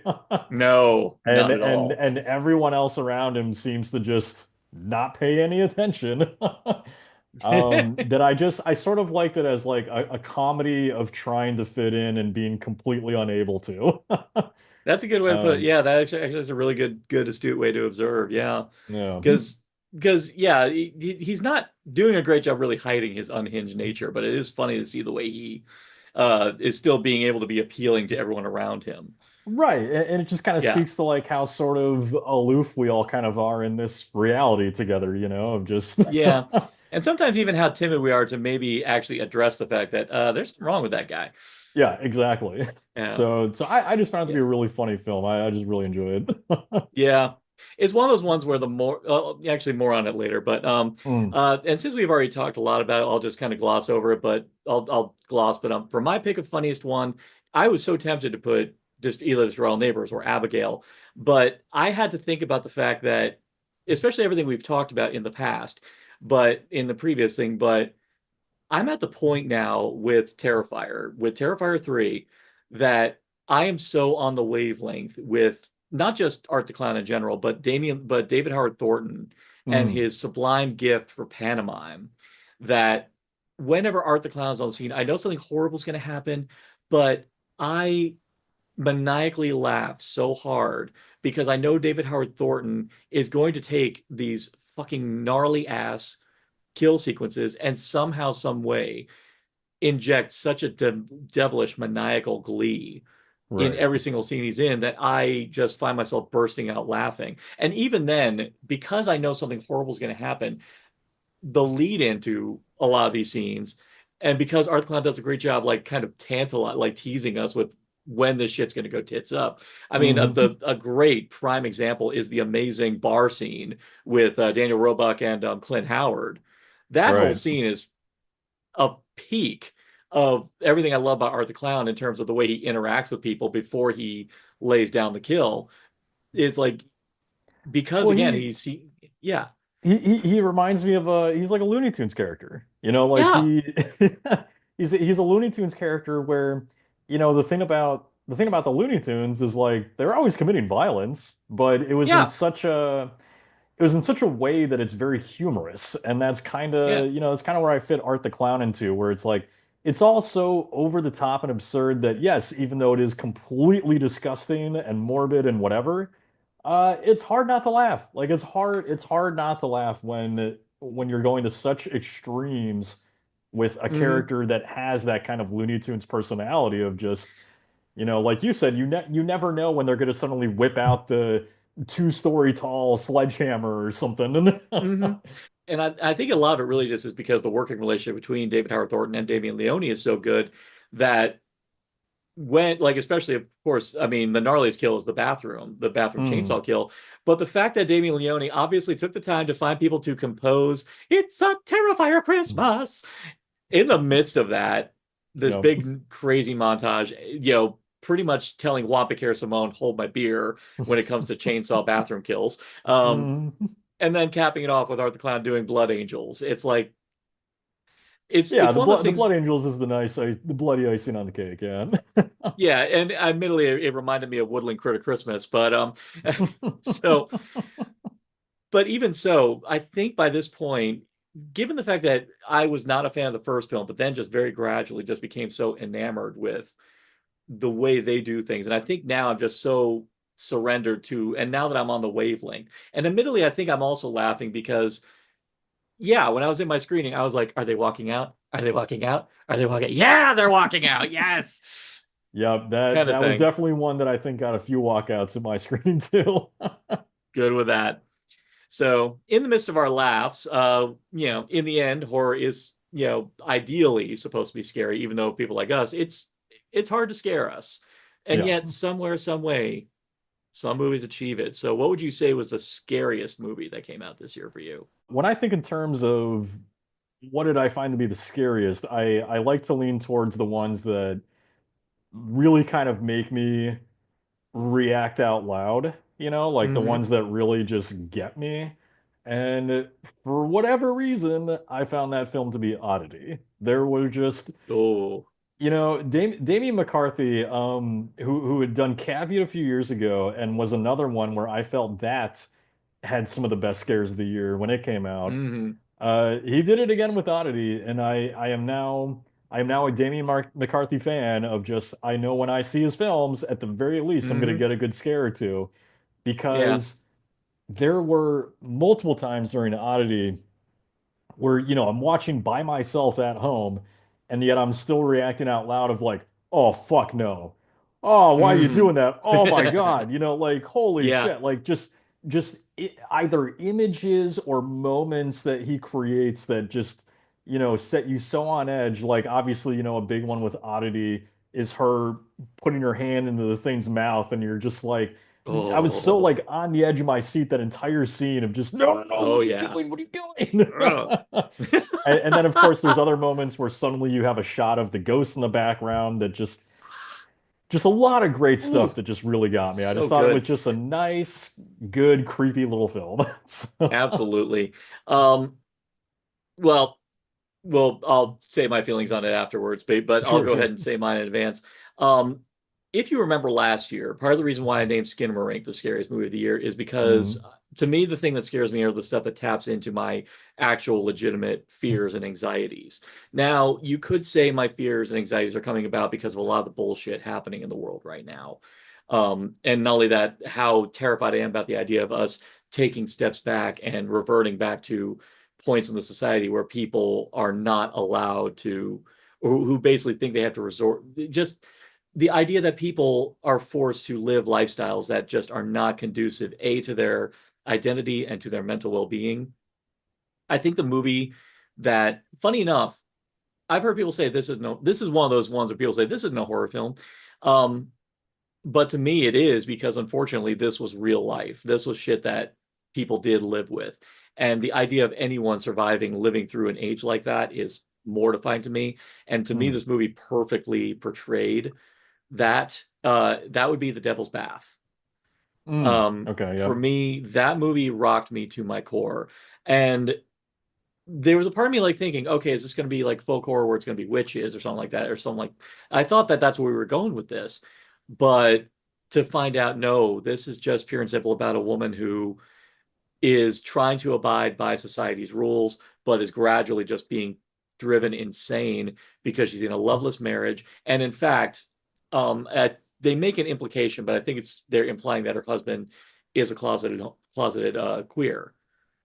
And unfortunately, he's trying to keep up appearances in his own right. But because they know that each other are in a loveless and even sexless marriage for these reasons, both of them are just not compatible with each other and both trying to keep up these appearances. And just when it got to, and the movie perfectly foreshadows what we're going to see with the shocking ass opening of a woman dumping Hmm. a baby off the falls. A lot of dead babies Yeah. this year. I But wonder but why. yeah, well, again, because I think a lot of women are now facing Oh, like the horrible oh realities of no, what we're yeah, going to be no, I dealing know, with. I know very well why, Yeah. but So, but then when it gets to, I cried so fucking hard at the finale of this movie because the only salvation this woman had was the way this movie ended just rocked me to my core. I was just it, horrified to think, A, people had to live in this kind of society, but even more so, just my worries and anxieties about the ideas like there are people who want to go back to this bullshit, and I'm terrified yeah, about that. no, that the mere thought of that is terrifying. The idea that there are people who do want to take us back to this, because you see something like that and you can never bring yourself to that level of even trying to understand why, you know. Yeah. Um, but yeah, this is one where like I would say that this was my most depressing film of Oh, the horror film of the oh, you year don't for watch that this to feel like a reason. million bucks. No way. No, This you is like, don't. And that's very typical to Fiala and France's filmmaking, you know, the Lodge and Goodnight Mommy. Like these are filmmakers that really beat you up.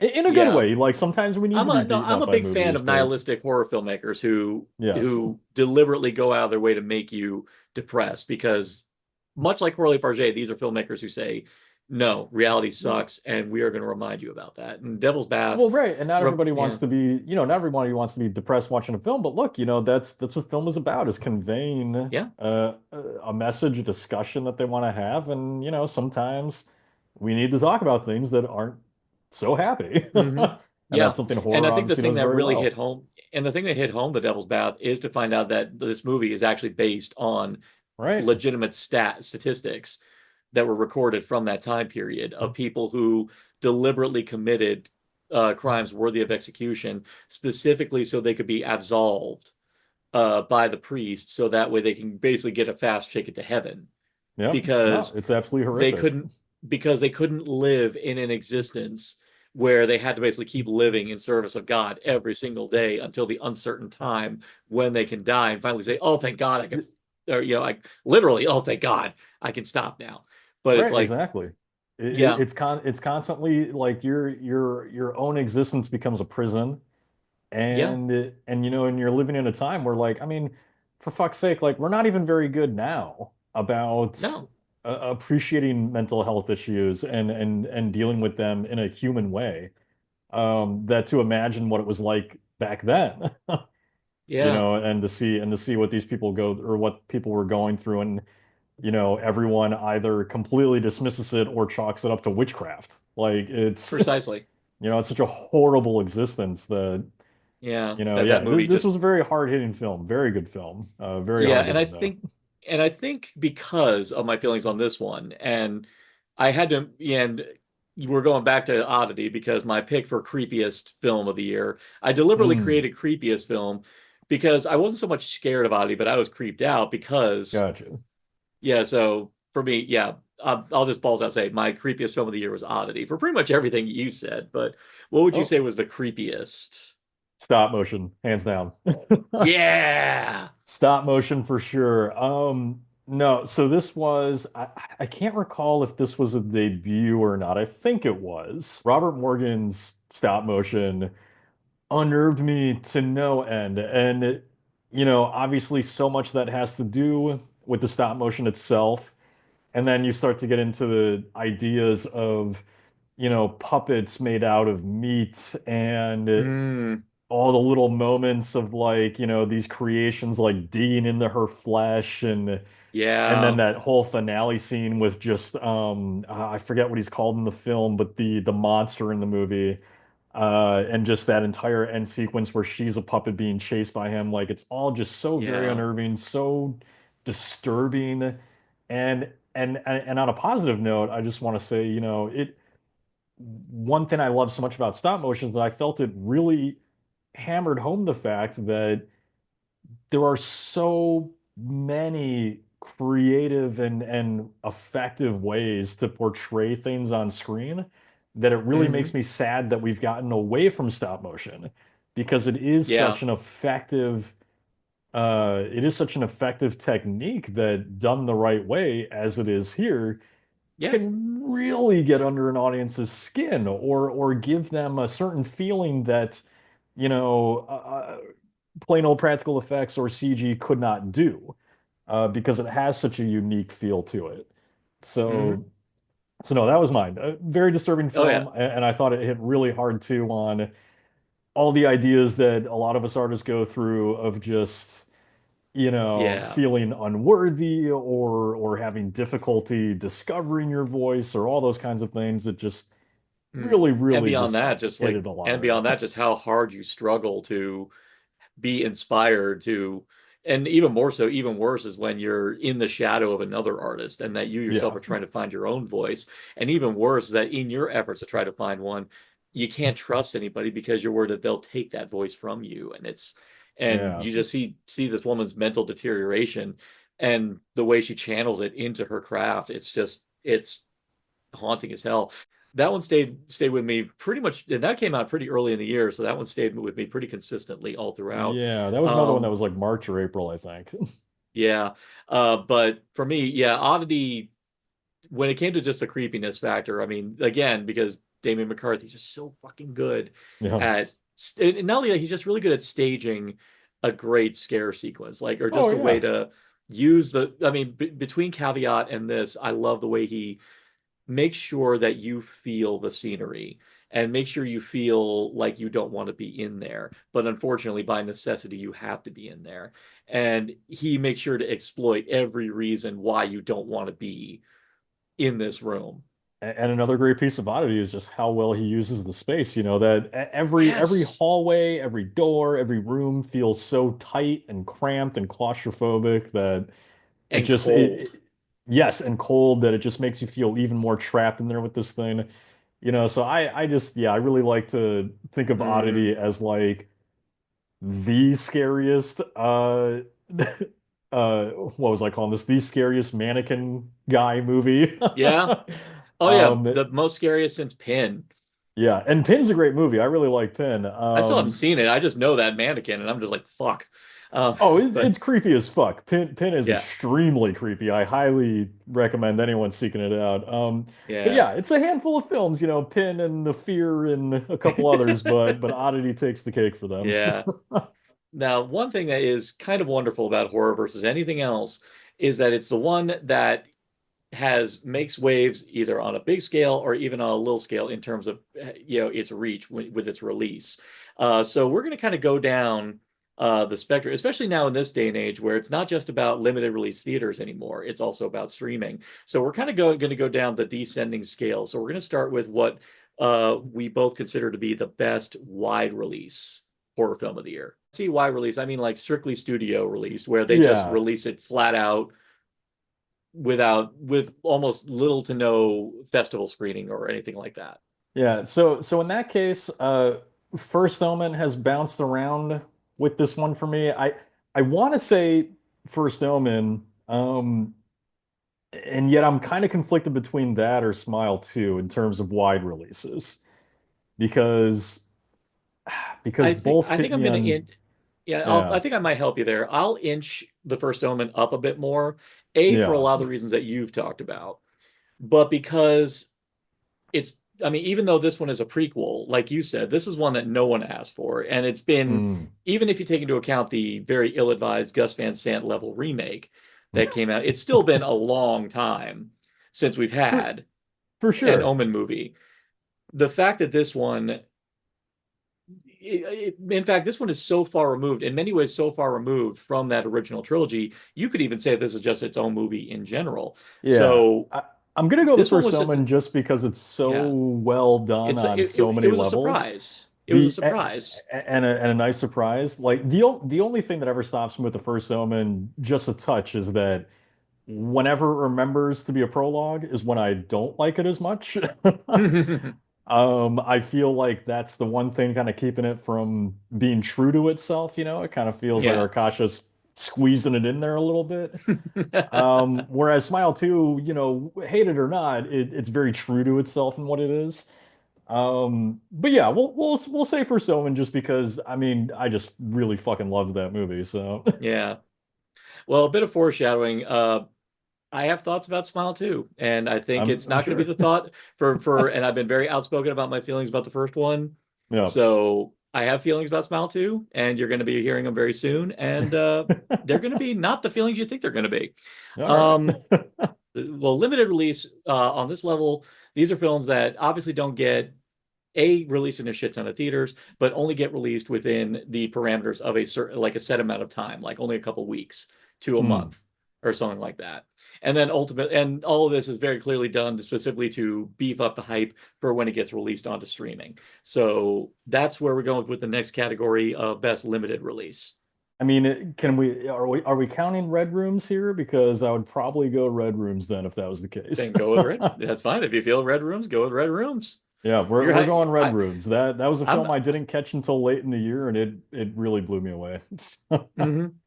And this is going to kind of segue into our next category. In fact, we can even kind of use this as a segue into the next category. But one thing I've been loving that Shudder's been doing recently, and Hmm. they did a lot this year, and I was so happy for it, is that they've been doing limited releases of a lot of their titles Yes. before release, and it's been such a good move. And I know that they've been getting a lot of box office because and a lot of like really good revenue from that, and so much so that a lot of their titles, by the time they get out onto streaming, have already gotten a lot of hype.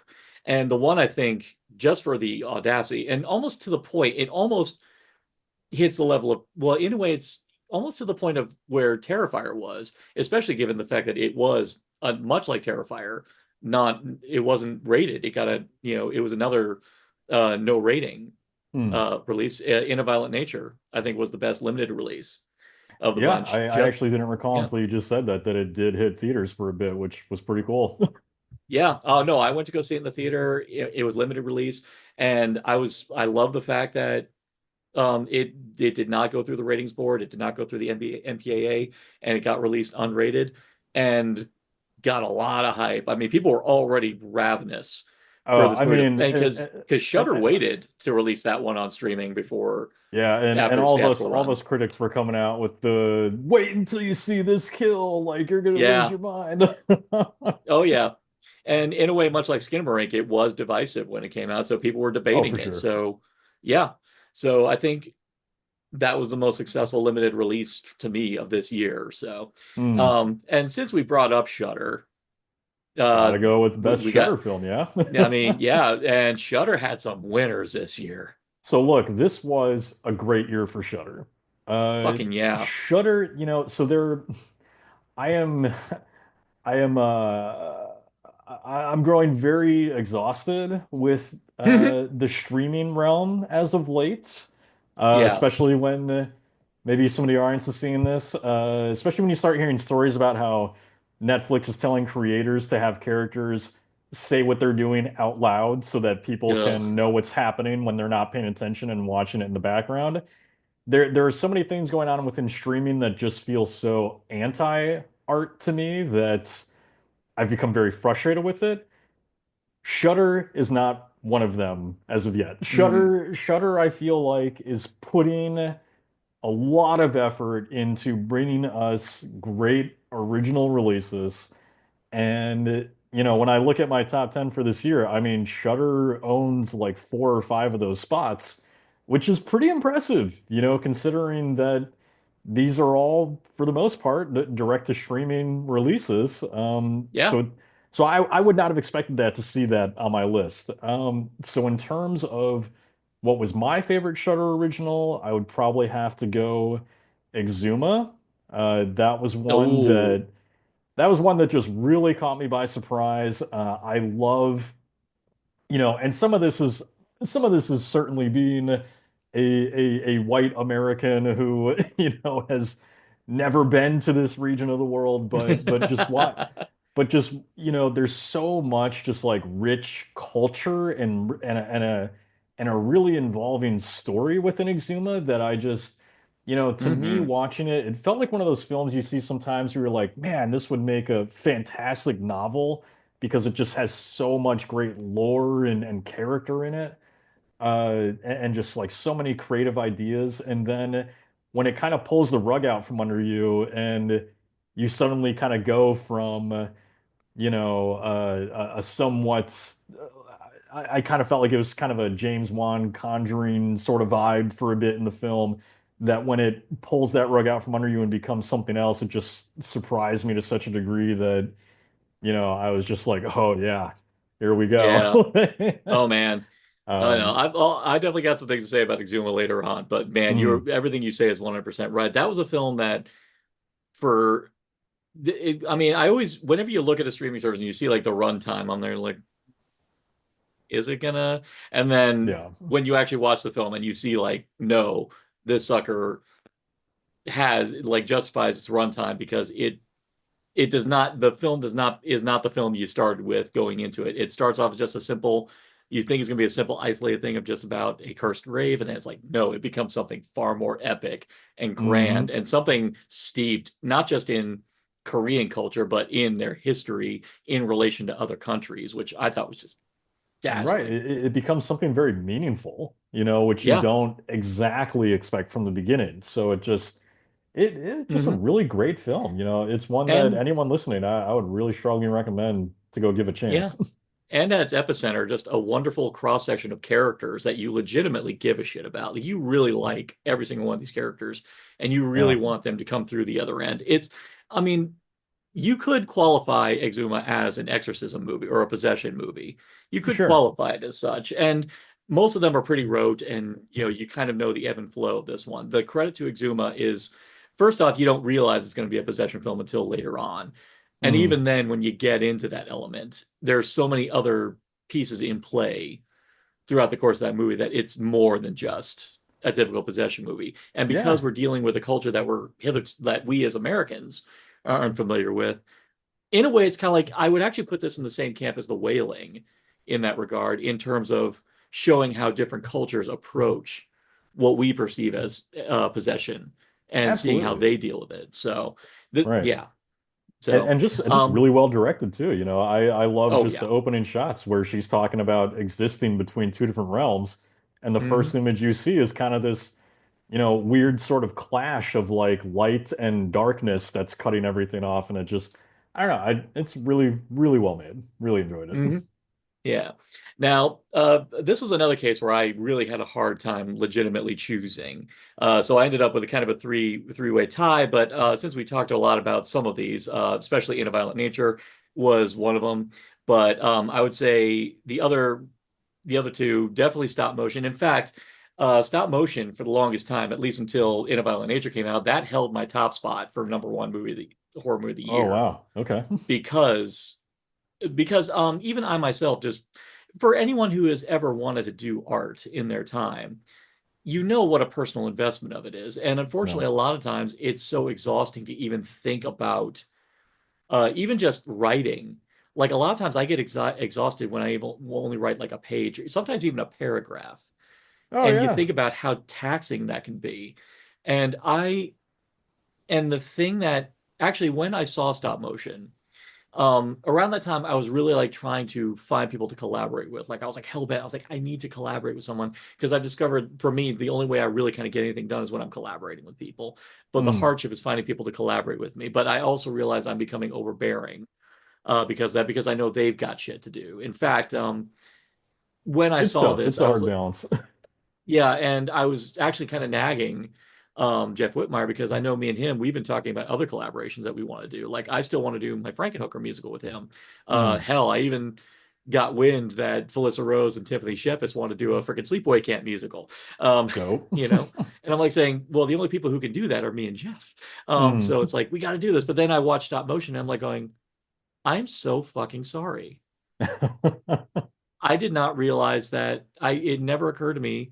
I actually I knew deep down that you have a lot of shit going on. And incidentally, everyone, follow Jeff. He's actually in the cusp of working on his second album Yep, right just now. great. Yeah, love Jeff, love him to death. So yeah, direct to video. That's the name of his next album. So stop motion really got me realizing what a emotional avalanche just doing anything artistic is. It's just so exhausting just to think about doing it. And you see, and this is why I love I know I'm going to butcher her name, Aisling Franciosi. Mm. Um, she does such a great job really selling how taxing this this life is that she has chosen for herself and how much she's Oh yeah. putting of herself into it. So yeah, that so stop motion definitely. Late Night with the Devil, you can call Late Night with the Devil a found footage film. You can. Yeah. And to me, I I think think the it thing I breaks love, that a little bit, but for the most part, you can call it that.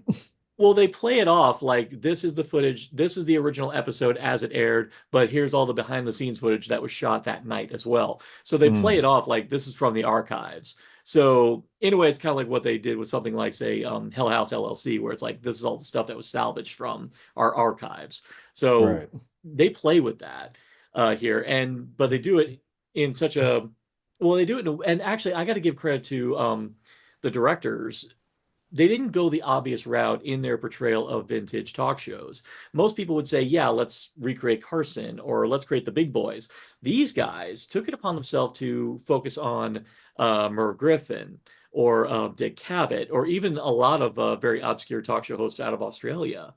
And Mm. they were recreating those styles in there. So the amount of detail in terms of their recreating of a particular age of television was just to me just dazzling. And even so much now the problem is when you do period films, especially when you do have it on a limited budget, you can see the seams. Like a lot of times you can see the seams. Like as Yeah. good as Ted Gagan's Mohawk is, unfortunately I could see the seams because his ideas were bigger than the budget. And unfortunately when you that the period clothing's and even the Right. film stock he was using kind of betrayed it. But in the case of Late Night with the Devil, they did such a sublime job making sure that the aspect ratios fit. They made sure that the film grade looked like video footage, like as if this wasn't done on a DVD. This was like on a tape. Mm. So I think I loved it just on a artistry level of recreating a particular age of television. Yeah, for So that's sure. why I love that one the most. My main issue with Late Night with the Devil, Don't say outside AI, of, please. I do have a bit of a problem with that, but outside of They, that, yeah, I do feel that the film kind of falls apart a bit in the last 5 minutes, but that's just me. of course, as we've said, there Shudder is not the only streaming service. So there were other, and despite, like you said, you're one of the grievances you have with other streaming services, some of them still churned out some pretty decent horror films in their own right. So what would you say was the best miscellaneous streaming release? Well, so I mean, I have to say there's not a lot that really impressed me too much. But I do have a couple. So if we can consider it horror, which is certainly debatable because I think it at Hmm. best walks the line, I really enjoyed It's What's Inside, although I'm not sure Yeah. that that necessarily Oh, qualifies, but I've heard of people consider it actually a lot of people consider it body horror. okay. Um, So if Mainly, we, yeah, yeah, because you take it, well, when you think about it, your attitudes change when you're in, your attitude would change about your personal image and yeah, how you feel about other people it's when one of you're in their those. skin. Right. It's one of those where like the concept I think very much fits. It's just a question of, how much horror was the tone trying to portray. But if we're okay with that, I will say It's What's I'm, Inside because that was a film that really just uh surprised me. It yeah. goes in so many different fun directions and I love the concept of it, of just this Hmm. idea of a party game revolving around switching Body bodies and switching. trying to figure out who's who. Like it sort of reminded me of like a body horror version of Bodies, Bodies, Bodies, where it's just Okay, yeah, get out of my brain. I was actually just about to say, well, I was going to say in your defense, if people are considering buys horror, which honestly, personally, I don't, because it's more of a mm, whodunit to me than a horror film. If people are considering that a horror film, I don't see any reason why it's what's inside shouldn't be considered a horror film. sure. So yeah, Yeah. that's what I would say. That was the rare, very impressive Netflix original for me in terms of Yeah. film. Now, Tubi has a long history of some pretty lackluster releases for their Mm, original content, but I will say they did have some pretty impressive ones this year. Um, while I would have given it to Low Lives because Low Lives just blew my fucking mind, the mm, one that actually wins for me just because of how positive, like legitimately sweet the film is, and the fact that it has a great, well, first off, the cast is razor sharp, the script is great, because, and even more so, I lovingly, and also because I'm a massive fan of Dracula, um, even though none of the drag queens portrayed in the film are from Dracula, even though frankly I loved it if they did. Um, mm, the film Slay yeah. from Tubi, that to me, I like to call it From Drag Till Dawn because it's basically From Dusk Till Dawn meets Priscilla Queen of the Desert, and Basically, yeah. I'm 100% for it. And for I love what they do with vampires in it. I even like and the humor lands, but I also I loved that there was actually still a very strong emotional undercurrent, and I loved how they didn't go the obvious route in terms of, yeah, it's so easy to put drag artists in the midst of a redneck bar and then just play these characters, do the caricature thing where someone is a just unrelenting, nasty ass like bigot. Mm. But this movie didn't do that. Like, sure, he's a pain in the ass, but the course of the movie, and even though he's not 100% like I love everybody now. There's a respect that forms with this character that in relation to everyone else, and even more so, just certain arcs that you don't expect from the movie that pay off in wonderful, beautiful ways. After the movie came out on Tubi, I co-hosted it with Ruby Tombsday on Scener, and she had not seen it prior to that Mm. hosting, and she was so affected by how legitimately positive the film was in talking about honestly the core of the movie is about mutual understanding and Well, it's just about mutual understanding. It's a film about how we're more than what we appear as. We can be more than what we appear as. mhm. It's a film about self-discovery, which I Yeah, really loved about it. and also And about surrounding yourself again with people who are positive, who will encourage you to be yourself. yeah, surround yourself with your found family, just people that appreciate you for who you are and support you for that.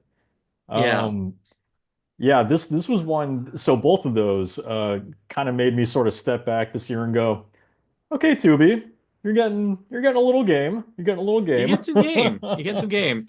I mean, Low Getting some Lives is game. spectacular, but Slay was the one that just really affected me in all the right ways. Yeah, me too. And no spoilers, but a certain character and what they get to go through in the end of the Hmm. film just I felt was really sweet and powerful and just really kind of hit me right in the heart. So yeah, Slay was one of those where like, I felt the direction was a little stiff here and there, but in terms of just performances and the script, it all worked really well for me. I thought it was a really nice surprise. Excellent. Good. Oh no, I was wondering if you had seen that one. We talk about America being the hotbed of everything going on in the film scene, but we forget no. There's a big ass world out there with a lot of talented people. So let's go ahead. Give me your. I'll go ahead and lead because we already kind of talked about it. But my favorite international release was Exuma. Yeah. Yeah, so Exuma would fall right under Red Rooms for me. They're Okay. and Oh, they're very close. So where did Red Rooms come from? oh, let me remind myself. I d- See. I thought it was a American release. I didn't know it was a international. No, Canada. Yes, Canada. Oh, Duh. okay. We count Canada. Canada counts. Canada counts. Yeah, Yep. that's totally fine. But no, Exuma definitely for everything we've discussed over that. I suppose if I to give an honorable mention, it's one that I actually just watched, and now it's definitely in my favorite vampire films of all time. Humanist vampire seeking consenting suicidal person. Really charming film. Beautiful film. I would put it in the same camp as Only Lovers Left Alive and Let the Right One In. Like Mm, really like in that wonderful camp, like between yeah, those no, two. I really enjoyed that one. It's a sweet film. It's a sweet film. Insanely sweet film. With all the horror films that came out this year, there was a lot that tragically did not go seen, or and even in some cases got the wide release but just did not get the audience it deserved. So, what would you say is your pick for the most underrated horror film of the year? Monolith. I I feel like that's a film that just came out and nobody talked about it really. And I'm sitting here at the end of the year where I'm just like, I thought it was fucking brilliant. And Hmm.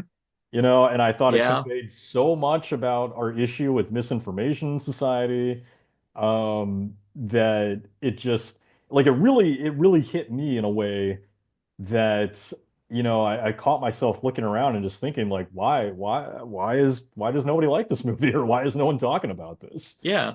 Um Even I feel bad. I tried to find it places to watch it, but I couldn't find it. So you mm, talked it up a good game, so I've been dying to jump on that. So that's one of the ones I'll prioritize at the start of the year, so that way I can feature it in my best, first time watches of the year.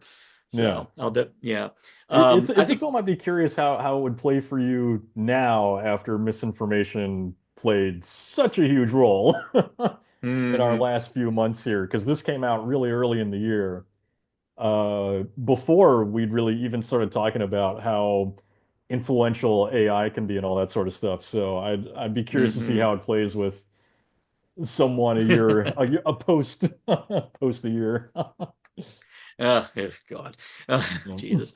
I think for myself, mine's a bit more mainstream, but frankly, it just crushed me despite how well it was advertised and just how well received the movie was in general. And to the fact that I've had friends who have done some epic fucking cosplay from it. Mm. Um, it pains me to no end that Abigail did not do well in the box office. To Yeah, it's me, a really fun Abigail movie. Abigail just sung to me from the dead beginning. And it just frustrates me so hard that that Radio Silence just has made yet another great goddamn horror film that is legitimately funny, portrays vampires in a yet another fresh way, which is funny Mm. because they really don't do anything new, but the way they portray it on screen is fun in its own right. And just Abigail herself is such a freaking icon. Yeah, yeah, this kind of Yeah, spoil for a future category, but to me, Abigail was just an icon in the making. And Alicia Weir put so so much of good. her talent as a dancer and as a musical actress into that performance, and seeing the behind the scenes and just seeing how much glee she had making this role. It's like the one problem when you portray kids as vampires that if you do a sequel, that kid's going to get older. Yeah, but if they do it within the next year or two, hopefully there won't be Which that much of a I would jump. have said that, but because this film didn't do well, I don't know if we're going to get a sequel, which again pains me. Most likely So, not, but yeah, no, Abigail was really fun. That was another one that I was kind of bummed to see not do as well, and especially when you look at the cast too. I mean, Melissa Barrera, Dan Stevens, Catherine Newton. well, Melissa Barrera had her dramas this year, so She did, which, yeah, I don't know if that played a role in that or not, but she's still great in it.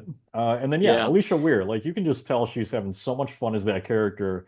And to Hmm. me, she really is just kind of the maybe not the heart of the film, but the part of it The that makes it so breakout. entertaining for me. She really Yeah. just, she plays such a fun vampire. And the Uh, thing is, people, and I've heard people accuse the trailer for crippling the film because everyone's like, well, I already know the big twist. And it's like, I no, you don't. You don't know at all what the fuck's going to go down in this movie. You really Right. I don't. mean, I'm sorry that the vampire movie told you it was a vampire movie. Like, All I right, movie. don't, you go and see it because it's a vampire movie. Like, try to Yeah. imagine if they had not advertised any of the vampire stuff. I mean, how much worse would this movie have done? Oh, Because, yeah. if I they're mean, just like, I oh am. yeah, it's about people that kidnap a ballerina, and maybe she's not just a ballerina. Yeah, it's like that. It's, That just doesn't work. With all of us praising so much good horror this year, the one beautiful thing about this genre that I still love and embrace, and as both you and I have proclaimed about our love of spookies, among other delightful trashterpieces, which is the term I think should be recognized, trashterpiece. hmm. Uh, we definitely have to recognize that there were some that we just love in lieu of their quality. We just love them because they are just so wonderfully trashy and just its oddities just make it so special. And you've already talked about it a couple times, but this is where I'm going to confess my sincere love of Trap. To me, Trap was my top trasher piece of the year, even Yeah. with the shamelessness of Shyamalan basically saying, uh, my daughter is a singer, you know. My daughter's a singer, you know. See, but I Oh, love that. That's a I mean, dad using his clout to put his it's daughter's name sweet. out there. It's sweet, but with the recent debate that popped up about Nepo babies, it seemed very ill-timed. Um, Ill-timed. but The thing I will say though, his daughter's also very talented. So it's as a not singer, yes. it, A singer, yes. Actress, no. But even debatable so, because I think her performance fits what the film is, but it but is that's debatable for sure. yeah. Oh no, but again, because you everything we've already said about Trap during the course of this podcast, with that, I am 100% on board with everything that movie threw at me because of everything that we've discussed in the past. Hmm. And you're right. The more I pontificated on this film, just more reflected that when I was sitting down watching it, I was having a blast watching it. I was having fun. And how is that a bad thing when especially in a horror film, if you're having fun watching this film, how is that a failure? And I had fun with Trap. Exactly. It's why, like, I use the phrase myself. I think most of us do, but it's why so bad it's good is kind of a thing where it's like, I always question the use of it, even though I do it myself, because Mm, if you are enjoying the film to any yeah, level, then is it then it's not a really a bad bad film. film because it's getting its job done? Yeah, see, I this is why I like the term trasher piece because to me it's Yeah. like it's the adage of treasure from trash. It's the idea Yes. of finding something special where no one would ever think to look. Right. And One to me, I person's think Trap trash is another person's gold or whatever. exactly. To me, I think a trash piece is a much more positive uh variant on that adage. So I'm with you 100%. In Definitely. fact, I've been like making it a habit to say that over saying so bad it's good because Hmm. yeah, no bad movies, only boring ones. Right, exactly. Yeah. So, what I, would you say was but with that in mind, what was your top trasher piece of the year? I mean, I'd have to say Trap as well. It's a Oh, okay. film. Okay. Yeah, because I agree that like it's one of those where, I don't question at all someone calling that movie trash. Like if that because Shyamalan especially is such a specific flavor, especially here in his later years too, that well, really especially ever since Signs, Hmm. he's such a specific flavor that like you either like that taste or you don't. And so Yeah. with Trap, which I feel is a really good example of that, it's look, if you don't like it, I get it. I personally think that it is glorious, glorious uh Yeah. trash, quote unquote. Yeah. I think I'm finally on the Shyamalan bandwagon, like in terms of like latter day Shyamalan, where I know that when I finally do pull the trigger on watching Old, I think I'm gonna have a great time watching it Yeah. because now I'm kind of like on that wavelength. I mean, I go to bat for Knock at the Cabin, even though fans of Hmm. the book have said it's not a great adaptation, but I still was very compelled by that movie. And I do think Shyamalan's direction, compared with how fucking great Dave Bautista is Yeah, in that movie, I think it's the thing like they're Shyamalan's a niche. He's a niche.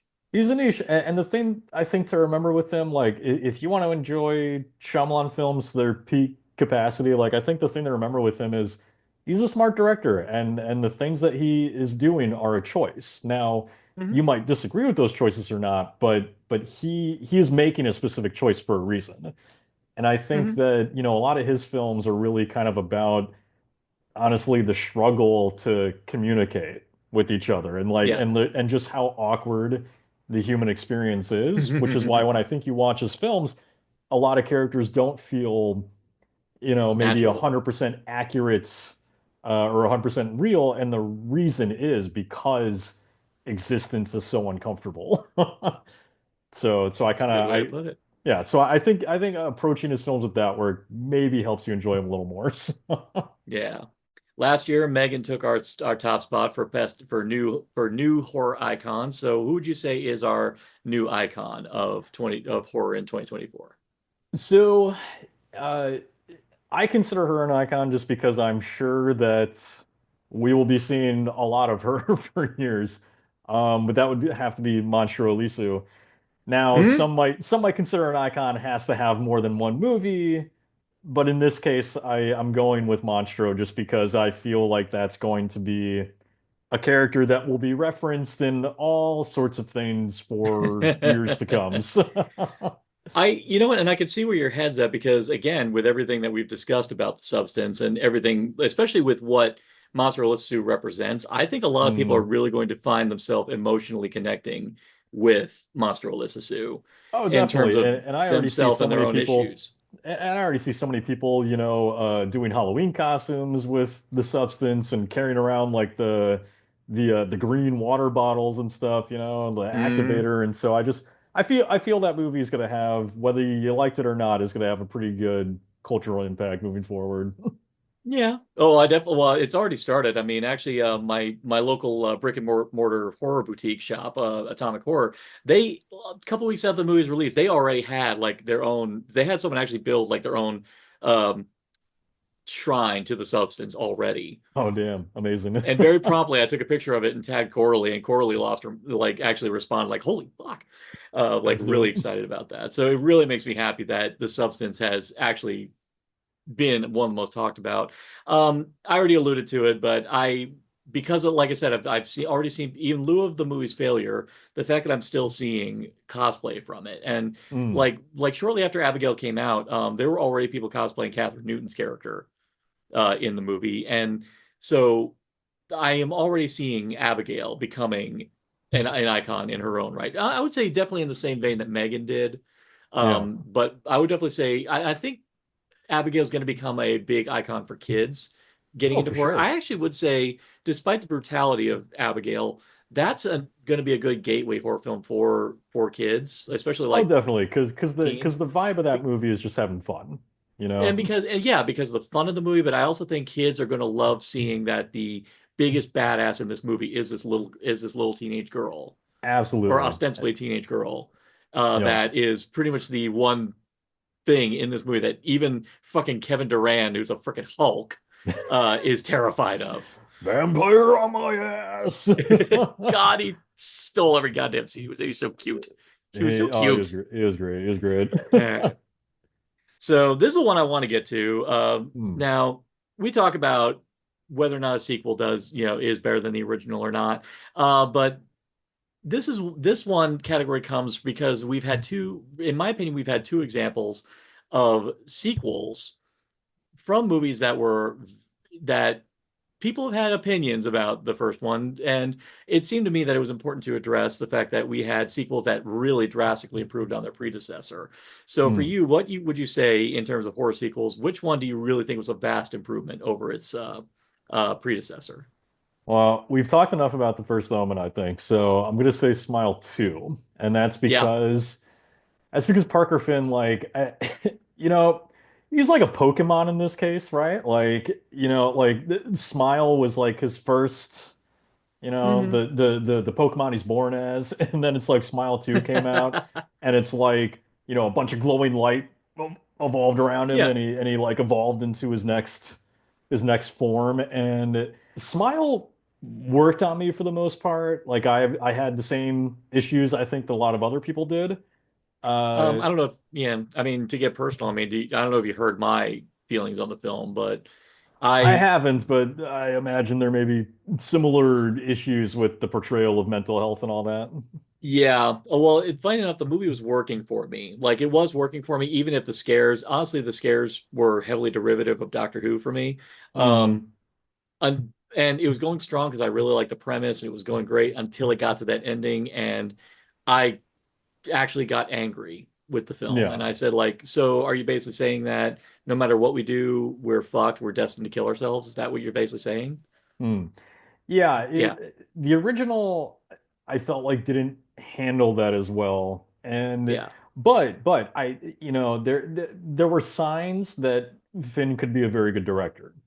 yeah. And it just hadn't fully come into that yet. And then I remember just sitting down for Smile 2 and just with the opening sequence, right from the Mm, get-go, I was just yeah, like, wow, this is intense.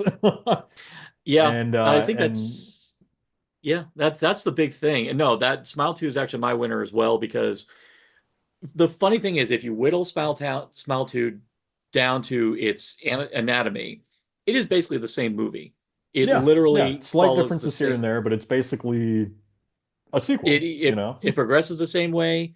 It even ends the same way. But the one key factor that elevates this movie, and frankly, even makes the what he attempted to do with the first one work better here, is the simple application of the fact that our main character is a pop star. And the fact Hmm. that, and for anyone who has watched any sort of behind the scenes or heard about any kind of scandals or heard about celebrities who have had emotional breakdowns, I mean, of course, famously Britney Spears, it's like when you Yeah. think about all that shit, that to me, I think Parker Finn, had he had the budget, I think he should have led with this story because I think Yes. it would have worked a whole lot better. Um, just I was, and you're right, that opening, and I think that was a oneer. Was that a one shot? I think that was a oneer. Uh, there were some kind of Well, extended shots. Not the entire opening's not done in one, but there were some good extended shots, I believe. yeah. Oh, I mean, I will say I was sad to see Kyle Gallagher go so fast, but by Aren't we all? God, by God. Well, you know what? We have Strange Darling to enjoy him in, so Yeah. that's totally fine.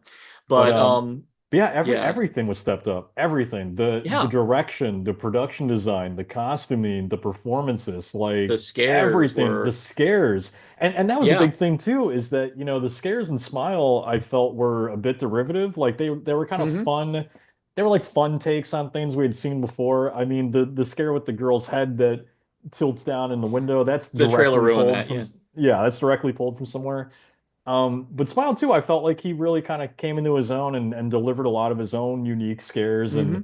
just top to bottom, just a much better executed film on every level. Yeah. Um, And for an extra bonus, a soundtrack that fucking slays. Have you actually listened to the Holy EP? shit, yes.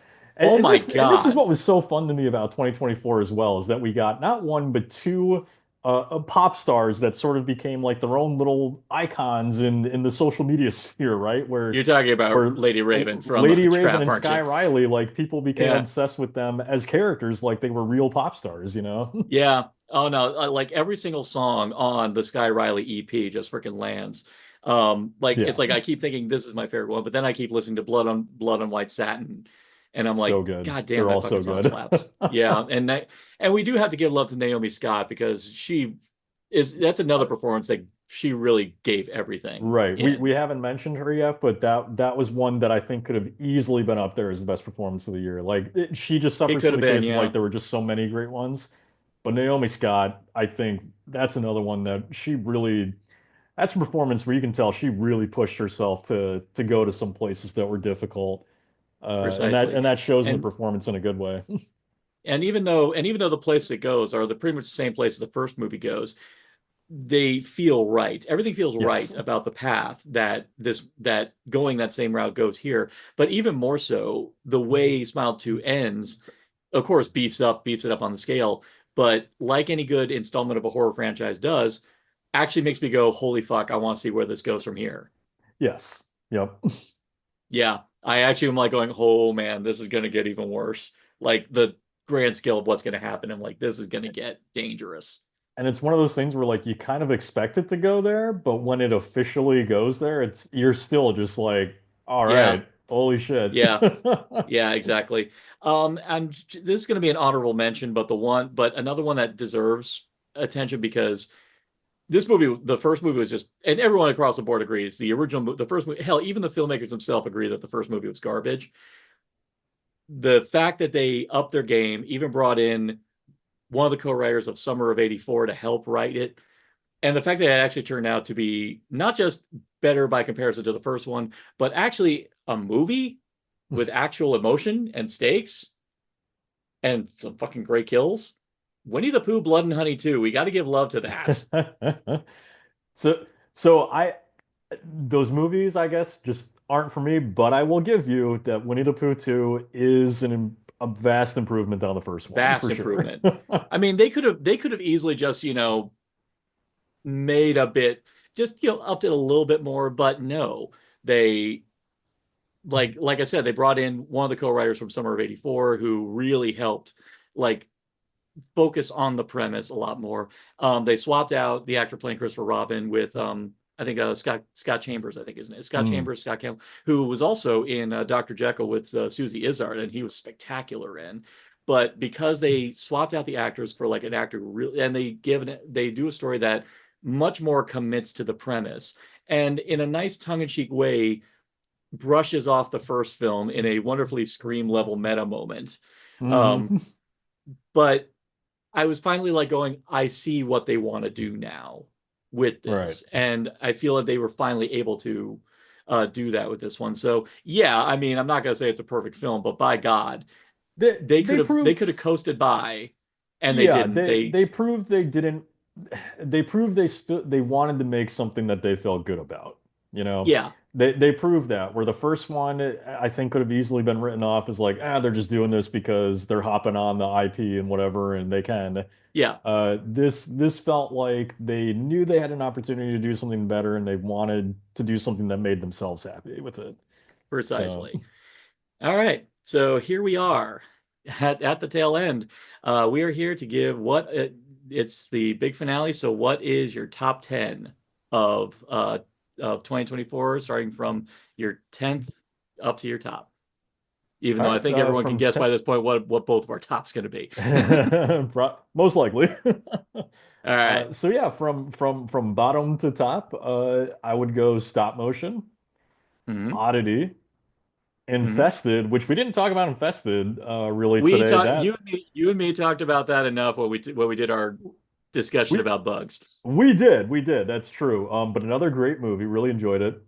Uh, I could flip flop back and forth between these maybe, but Smile 2, Long Legs, The First Omen, Exuma, Red Rooms, I Saw the TV Glow, and of course, The Substance.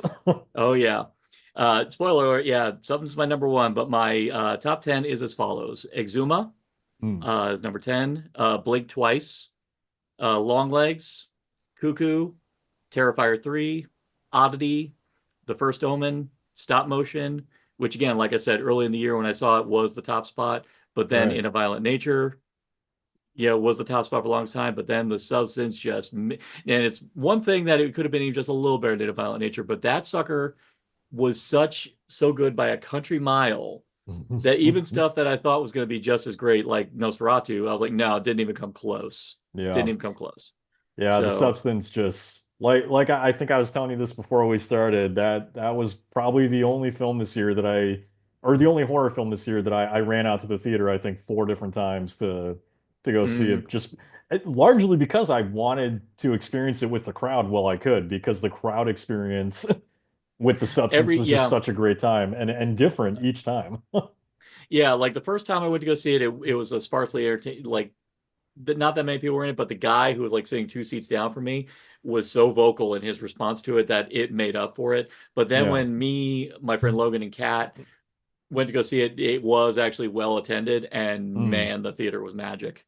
And Yeah. even more so, as I record this, for my New Year, since technically it is a New Year's movie, I'm gonna have a watch Oh party on New yeah. Year's Day. So I'm gonna have a bunch of friends over to watch The Substance.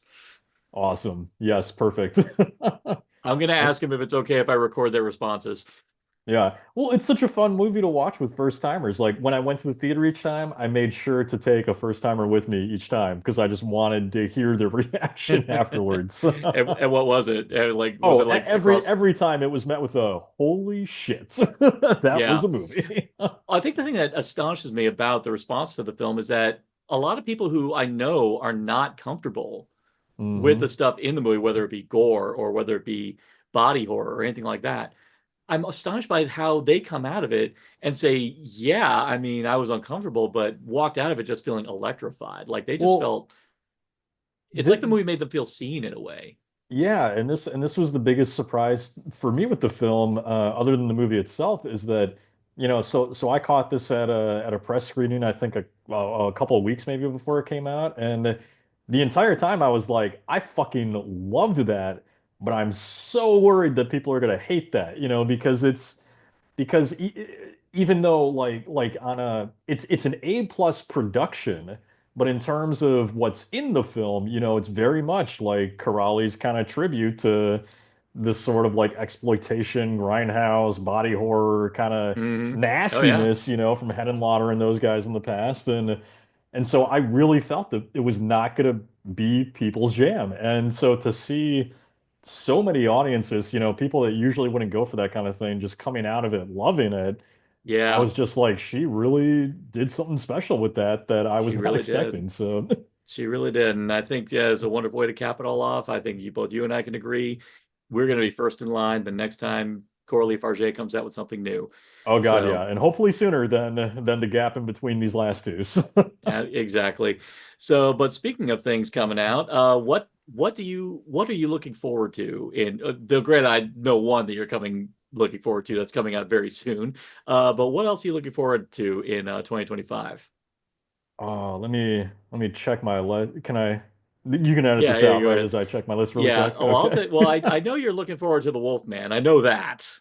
Yeah, the Wolfman's an obvious one. Now, the fact that Bloomhouse is involved and that it was slated to January. I'm not one of those who believes that just because it's in January means it's bad, but I Nah, I also but refuse I to also believe that. know that it's not a Megan was great in sign January.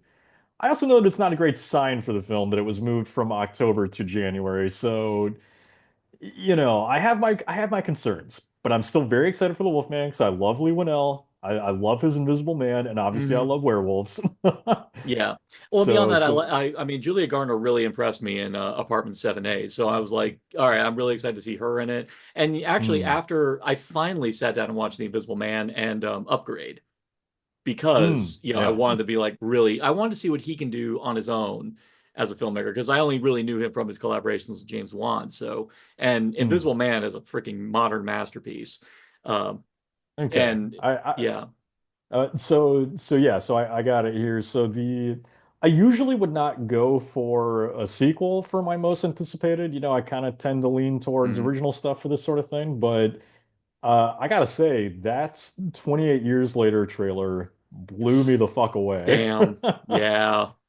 And I Just was such able a to find perfectly that, made trailer that yeah, I it's just uncomfortable. it's uncomfortable. It's one striking image after another. It Hmm. looks so intense and gritty and just like a complete hellscape of a movie And that all filmed on iPhone 15s. what's that? And there you go. Yeah, iPhone 15. So Yeah, it just which is in keeping with the tradition of 28 Days Later, because of course the original was filmed on handheld mini DV. right, So I think exactly. so that's kind of brilliant. And I will say I've actually listened to that poem, Boots is what it's called. I've listened to it. It's I don't know why, but it may just be because I'm fucking nuts, but I kind of enjoy listening to it. Now, yeah, no, that one is one I'm thoroughly looking forward to. I am also really stoked for Companion. I'm really excited for Yes. Companion. Companion, I'm very curious about because they're keeping it very low key in terms of letting us know what exactly it's about, and I Hmm. prefer that. Yeah. Um, And and yes, it does work on me. a simple audience member to say that it is from, some people who were behind Barbarian because Yeah, exactly. it tells me that they're shooting for something similar, maybe, of trying to really Mm, pull the rug out from under you. So, yeah.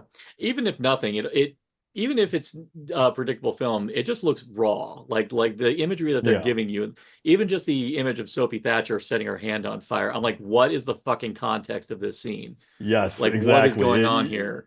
You really want to Yeah. know what's happening there, and with her just sitting Yeah. there still faced, but try not to cry. Like it's Yeah. But the other one, which I just watched a clip of it, and immediately I'm more and more excited for it. I'm dying for the monkey. Yes, the monkey looks awesome. And it Oh my looks like kind of God. a step out of what we're maybe more used to with Ogden Perkins. So I'm really It curious to see where well, that goes. And then of course, I mean one like Del Toro's Frankenstein's supposed to be out next year. yeah. Like Well, it's like Longlegs, as haunting as the movie is and how it is dangerous it funny. feels, Yeah. yeah, there are moments of legit humor in it. And so I was kind of excited when I saw the trailer for the monkey and going, oh my God, this looks fucking hilarious. And even Hmm. more so, he just released a clip of it um, rec recently. And yeah, it is like gut-bustingly hilarious. Yeah, it looks Like, like it's going to be very morbid and funny and extremely fucked up. So yeah, that's definitely one I'm really looking forward to. And of course, being based on a King story is just like, icing on the cake. So that is icing on the cake. So that is 2024. That is the Belial Awards. Thank you for joining me for the long haul once again on this. So I hope you had a great time. And where can people find you? Oh, yes, did have a great time. Thank you so much for inviting me. I always love doing this with you. And I say always like we've done this like for years, but just doing it for a couple I, years though. It's but been we, well, fun. I mean, we've done it, and I mean, we've honestly done it a lot. Done this. Go actually, if you want to be technical, we've been doing this for a year. We just did it a lot this year because we had such a good time doing it. Oh yeah, for sure. I just meant like the award specifically. Yeah. It's just really fun to do this with you. But yeah, no. As far as where people can find me, I'm no longer on the dumpster fire that is X. Could be because Blue fuck Elon Musk. sky. So you can find me on Blue Sky at where.mat, I believe is what it is. I don't know. Yeah, I where change it Matt. all the time because Yeah. I'm an idiot. Yeah. But yeah, Wearman on Blue Sky, and then you can also check out my occasional reviews and stuff that I do at killhorrorcritic.com, my own site. And then I also have columns on Daily Grindhouse, Manor Vellum. I write sometimes for Judge Central, and you basically just find me all over the web. Just Google me. Absolutely. All right, everybody. Definitely stay tuned for us. We do have some new stuff coming up the horizon. Actually, JT, who we've had with us on the pod, we Hmm, are doing a double feature, two-parter talking about horror movie posters and horror movie trailers excellent. coming out. Me and Spooky Scary Sparkle, we do a review of Nosferatu, and actually, you and me, and hopefully our respective spouses will be down for doing something for Valentine's Day, Would be fun. Yep. if we can convince them. Yeah, if I can pull my wife back on the camera, it's not really her thing, but Well, if she's not comfortable, we will happily just do audio only yeah, if that needs be. yeah, we'll see.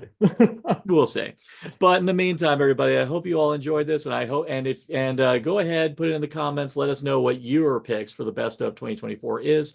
And in the meantime, if you wish to delve into the dark bowels of human imagination, ask yourself the simple question: what's in the podcast? Thank you for joining us on this edition of What's in the Podcast.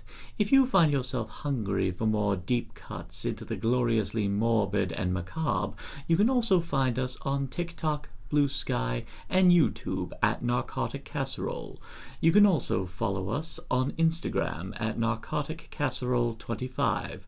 Follow us if you dare.